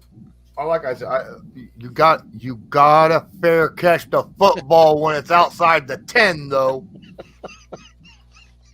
I knew If that. you were standing at the 9, I would have forgave you. You were standing at the 12. You catch that shit. Yeah. Just yeah. Yep. That's where Gardner stepped out of the end zone. Thanks to that.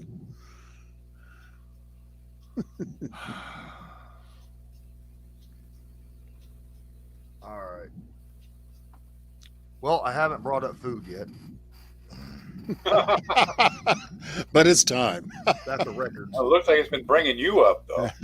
No, I still got 2 slices of pizza left. Yeah. And yes, I cut it that way. Like Johnny. We have a pizza house here called Johnny's. That's the way they cut their pizza. Yeah, that's good. Art's Pizza in Anderson, they cut them like that. Yep.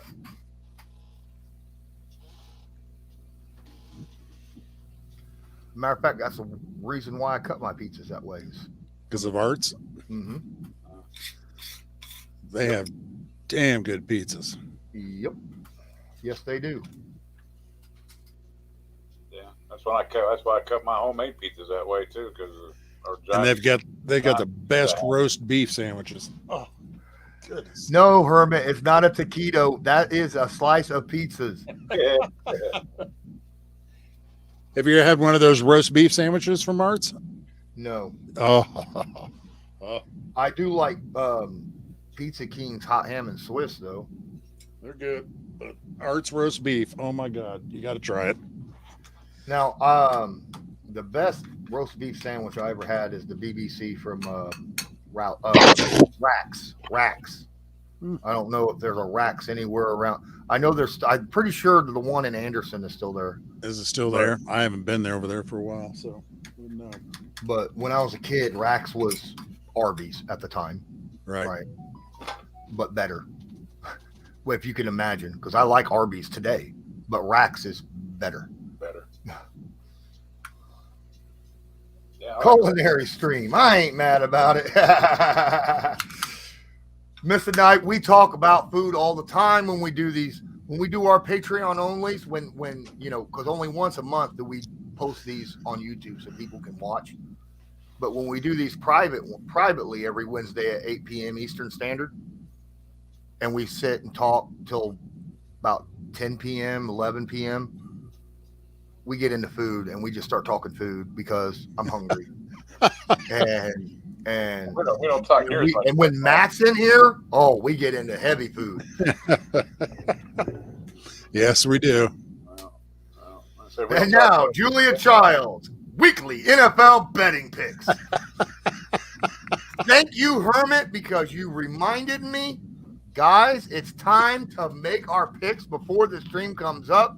It is 1 hour, 43 seconds in.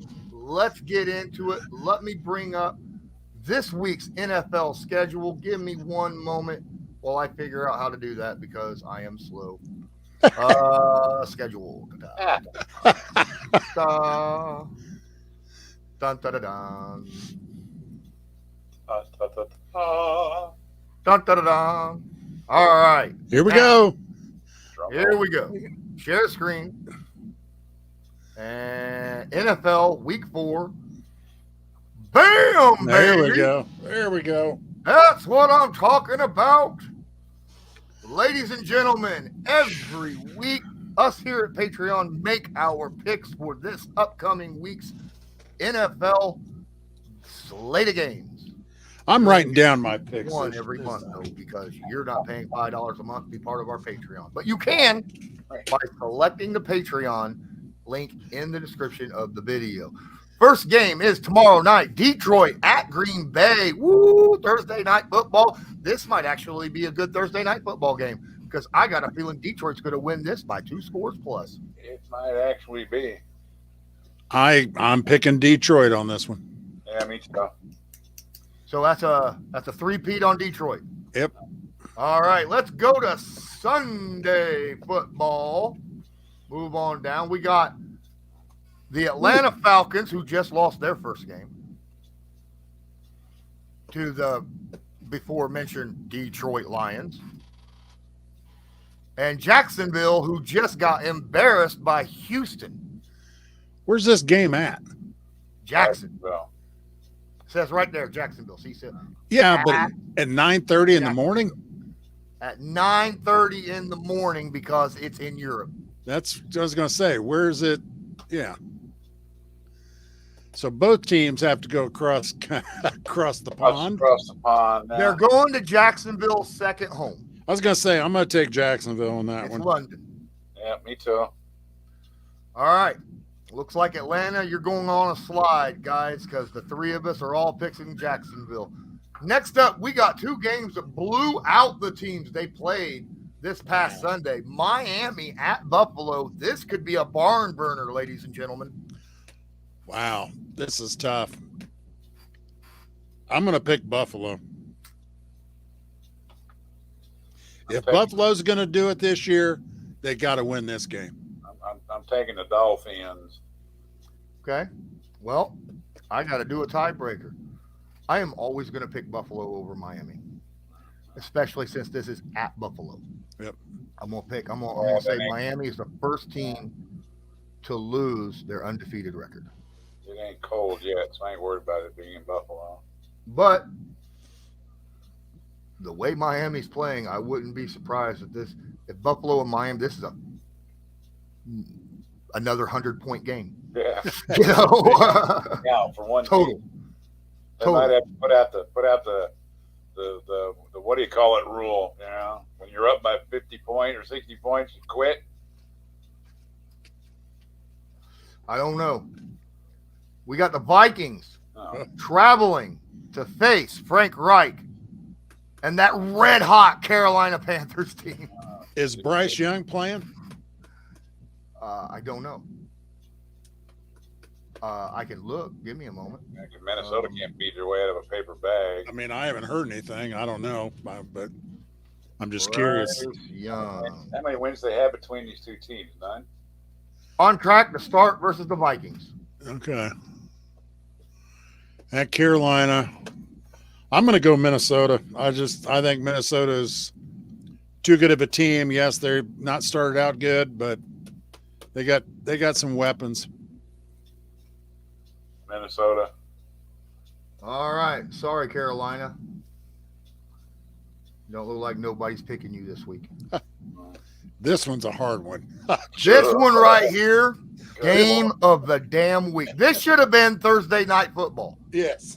All right. Absolutely. This might be the Colts and Broncos game last year that we witnessed. Oh, my goodness. I can't imagine a more high-flying, offensive-oriented game than Denver at Chicago. Man. Yeah, they might be high-flying. They just don't score anything. Hey, the positive is somebody's going to win a game. Don't count on that. They can still throw a tie in this damn thing. You know what? Probably what they'll do. Right. I'm going to step out on a limb here. I'm gonna pick that Chicago gets its first win of the season here. Oh man! Wow. Well, Jack, I got to agree with Tommy. I'm going to go against the grain. At least Denver scored 20 against Miami. And the only reason I'm going with Chicago, they're at home, so I get that. We'll but see. Chicago only scored 3 damn points. I know. Yeah, but it was Denver at least scored 20. Granted, they got beat worse, but I'm sure that they were playing against the backups when it got to 70. Here's the deal: if Justin Fields doesn't try to throw any passes and just runs the damn football, Bears win. You're right. But This will be a good one. This will be a good one. Oh my goodness! We got a pissed off Baltimore Ravens team that feels like that they got robbed out of a win. I'm going with missed call. I'm going with Cleveland on this one. Taking the Ravens. Ooh, Jack's picking the Ravens. I think Cleveland wins by 17 plus.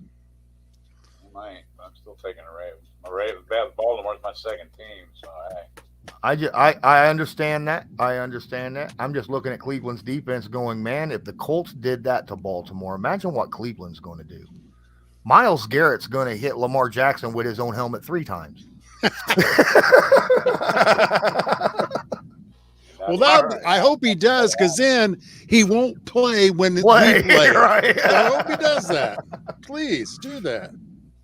The Pittsburgh Steelers travel to Houston.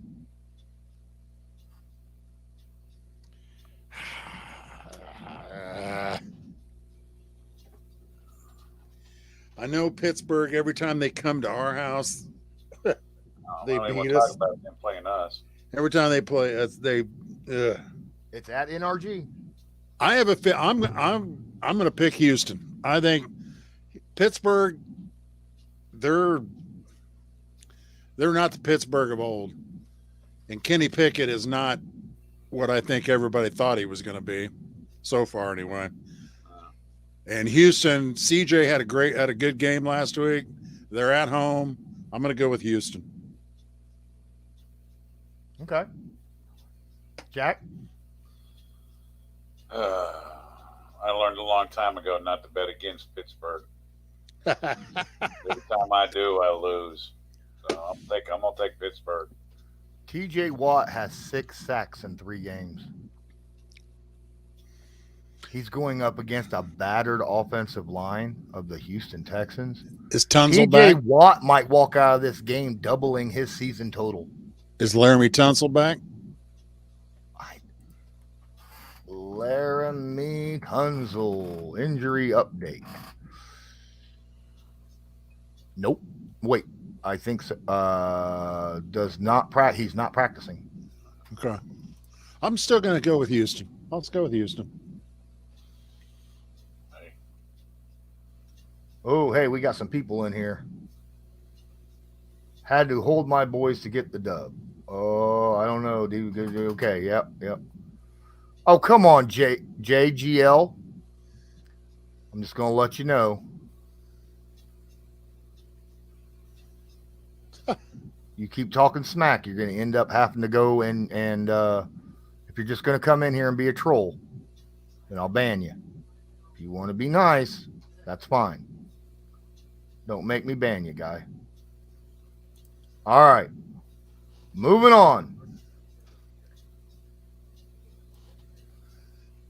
Not this game. We're not going to talk about this game yet. We're going to move on to the next game. Ooh, Tampa, New Orleans. Tampa Bay at the Saints. Jeez. Oof. I'm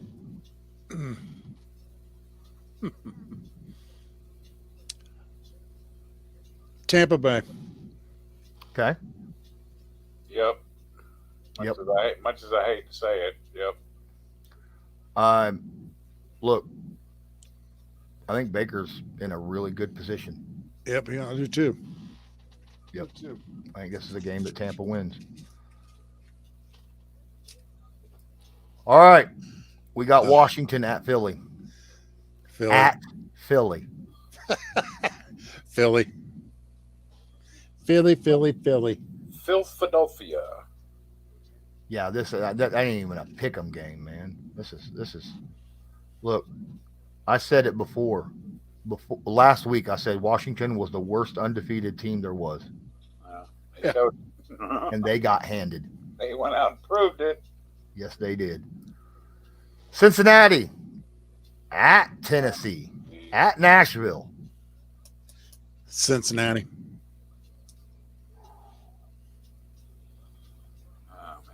Yeah, Cincinnati's still licking their wounds, boy. I'm having a hard time trusting Cincinnati, but I hate Tennessee so bad. God, jeez. Really? Mm. Oh, crud. It's going to be tough. That's actually it's sad. I'm gonna take Cincinnati. I'm going to go Cincinnati too. They should win this game, but Yeah. man, they have not looked good so far this year. No, they haven't. But Tennessee hasn't looked good either. No. Except for the one game, they kind of looked a little bit good. Raiders at Chargers. Oh Jesus! I'm going to go with the Chargers. I'm gonna go with the Chargers because I hate the freaking coach at Las Vegas. Oh, I cannot stand it, son of a bitch. If we'd lose every game, it'd be fine with me. Him and Dallas both go 16-0 every year. And I don't trust the Chargers for squat. That's the problem. Yeah, I know. I just don't. God, man. I am going.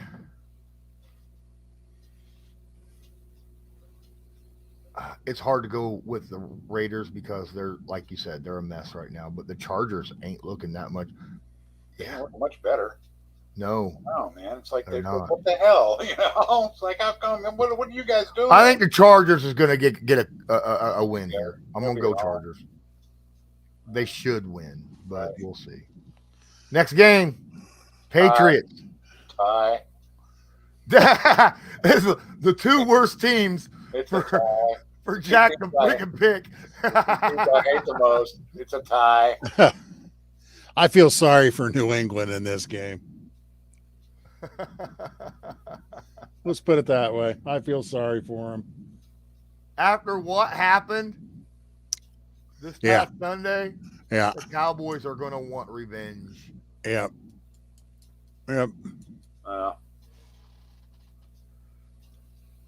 I know, Jack. You can't say it. I can't. Well, I can't. Yeah. Well, I can say there's a tie. But all right, let me go ahead and throw this up. Throw this out. I'm gonna pick New England to lose. Okay. I was gonna say, now if it ends up in a tie, I will be shocked. That'd be amazing. It would be. Arizona at San Francisco. Arizona riding high after putting the foot down on the Dallas Cowboys last week. Arizona's win streak comes to a halt right here. Absolutely. That's funny, Miss a Knife. Who'd you say, Jack? San Francisco. Yeah, there's no question. But you know what? In the same aspect, it was the same. No thought process to it last week either, right?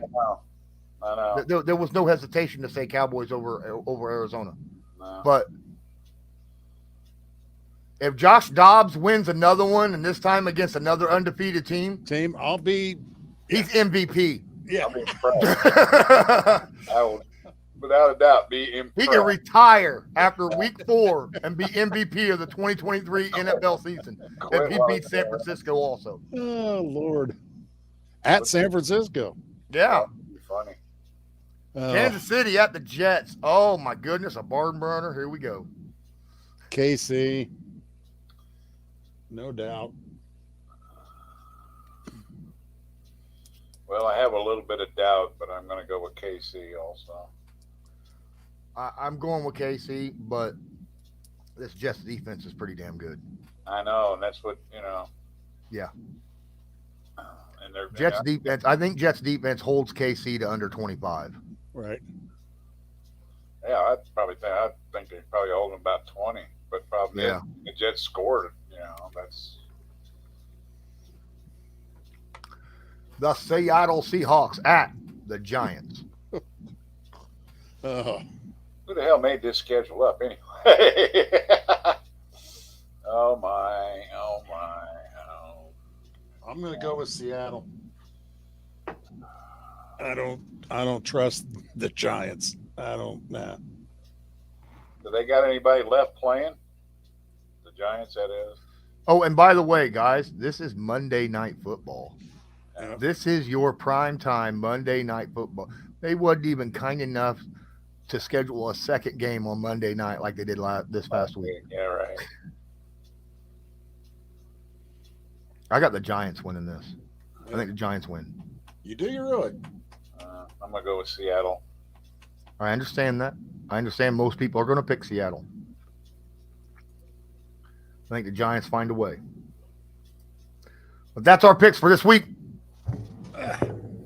Love them or leave them. Yep. All right. We'll see how we do. Let's see how we do when this comes to an end. I probably would have done two of them. We did not pick the Colts and Rams game because my preview and prediction comes out tomorrow. If you guys want to go ahead and pick, go ahead. I can't do it until tomorrow. Well, the Colts are going to win. So, you know. Yeah, I'll take Indy. Jack, did I hear you say a tie? I think the Colts are going to win by 2 touchdowns. After this game, no. Okay. Well, I got a couple other games I'll throw a tie out at you, but All right. you know. Colts win by 2 touchdowns. You got 2 touchdowns. All right. That's with or without AR? That's with AR. That's with AR. I'm saying if AR doesn't play, by some weird thing happens, Then we win by 7. then we win by 50. No. Okay. No. See, I like there. Mikey, he's Colts 40, Rams 20. I like that. There you go.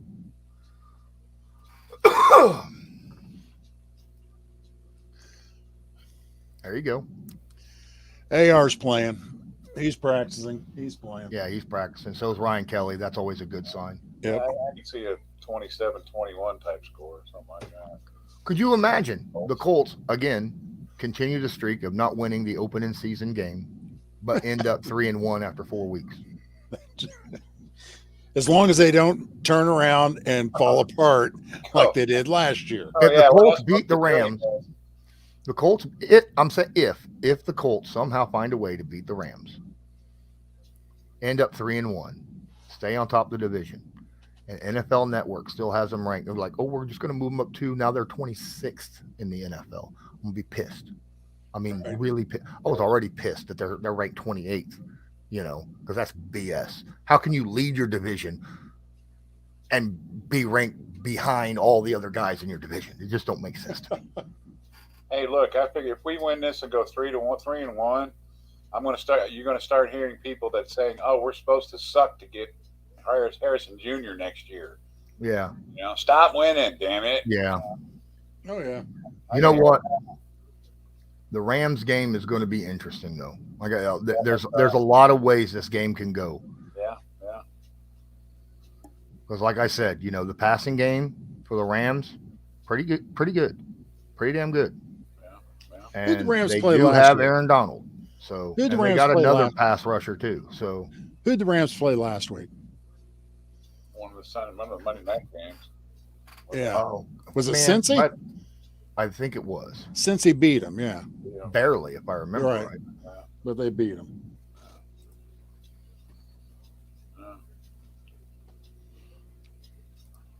I'm gonna click the schedule and look real quick. Week 3. I think our defense is definitely our strong suit, and I think it's a really strong suit with the way they're playing. So I agree. if they play up to their potential, yeah, they can hold the Rams to where we can get back, strike back, not let them get way the hell out front. Yeah. The Bengals barely beat the Rams by a field goal. Where were they at L.A. or Cincy? Cincy. So they were at Cincy? Mm-hmm. It was hard for me to pick Cincy this week after the way they played all their first 3 weeks. First 3 games have been terrible. Yeah. Terrible. Well, they started out rough last year. They were 0-2 last year, and they turned it around, and so we'll see. I mean, they've got too much talent on that team to just. But I agree with, like we talked about last week, what Donald Thomas says. They don't have a leader on that team. Joe Burrow is not a leader. You like what Donald Thomas said about that, huh? I do. I agree with him 100%. And you got, people better pay attention to what an ex-player, the insight that they have on those things. Because they're usually right. So, Yep. Yeah. He flat out said, "I wouldn't want to play for that guy." Yep. So, Then he also said that in the 2012 season, Tom Brady never practiced. yeah, Yeah. He faked practicing while media was there, and then when media had to leave, he and left. the real practice started during the season, that he would leave and never be seen again. And you know how many Patriots fans called him out on that video that I put up? You know, said, "Oh, he's a liar. He's full of crap." You know, they would have found out. Someone would have said something. No one would say a damn thing. Yeah. No one would say a damn because it was Tom freaking Brady. Well, You know? Matt agreed with it, 100%. Yep. That he wouldn't practice. I'll be All right, back. Rams. I appreciate you having being in here. You and Miss a Knife. Appreciate both of you being in here. Guys, appreciate each and every one of you. I think it's going to be the end of our live stream anyhow. Don't forget, on your way out, if you haven't already, please smash that like button, hit subscribe. If you're not subscribed, tag that notification bell so that you are notified next time we go live or upload a video. And until next time, I'm Lawrence Owen. That's Tom. And that's nobody. nobody, apparently. He disappeared. He said, "No, I don't want." It's Waldorf. Oh, good old Waldorf.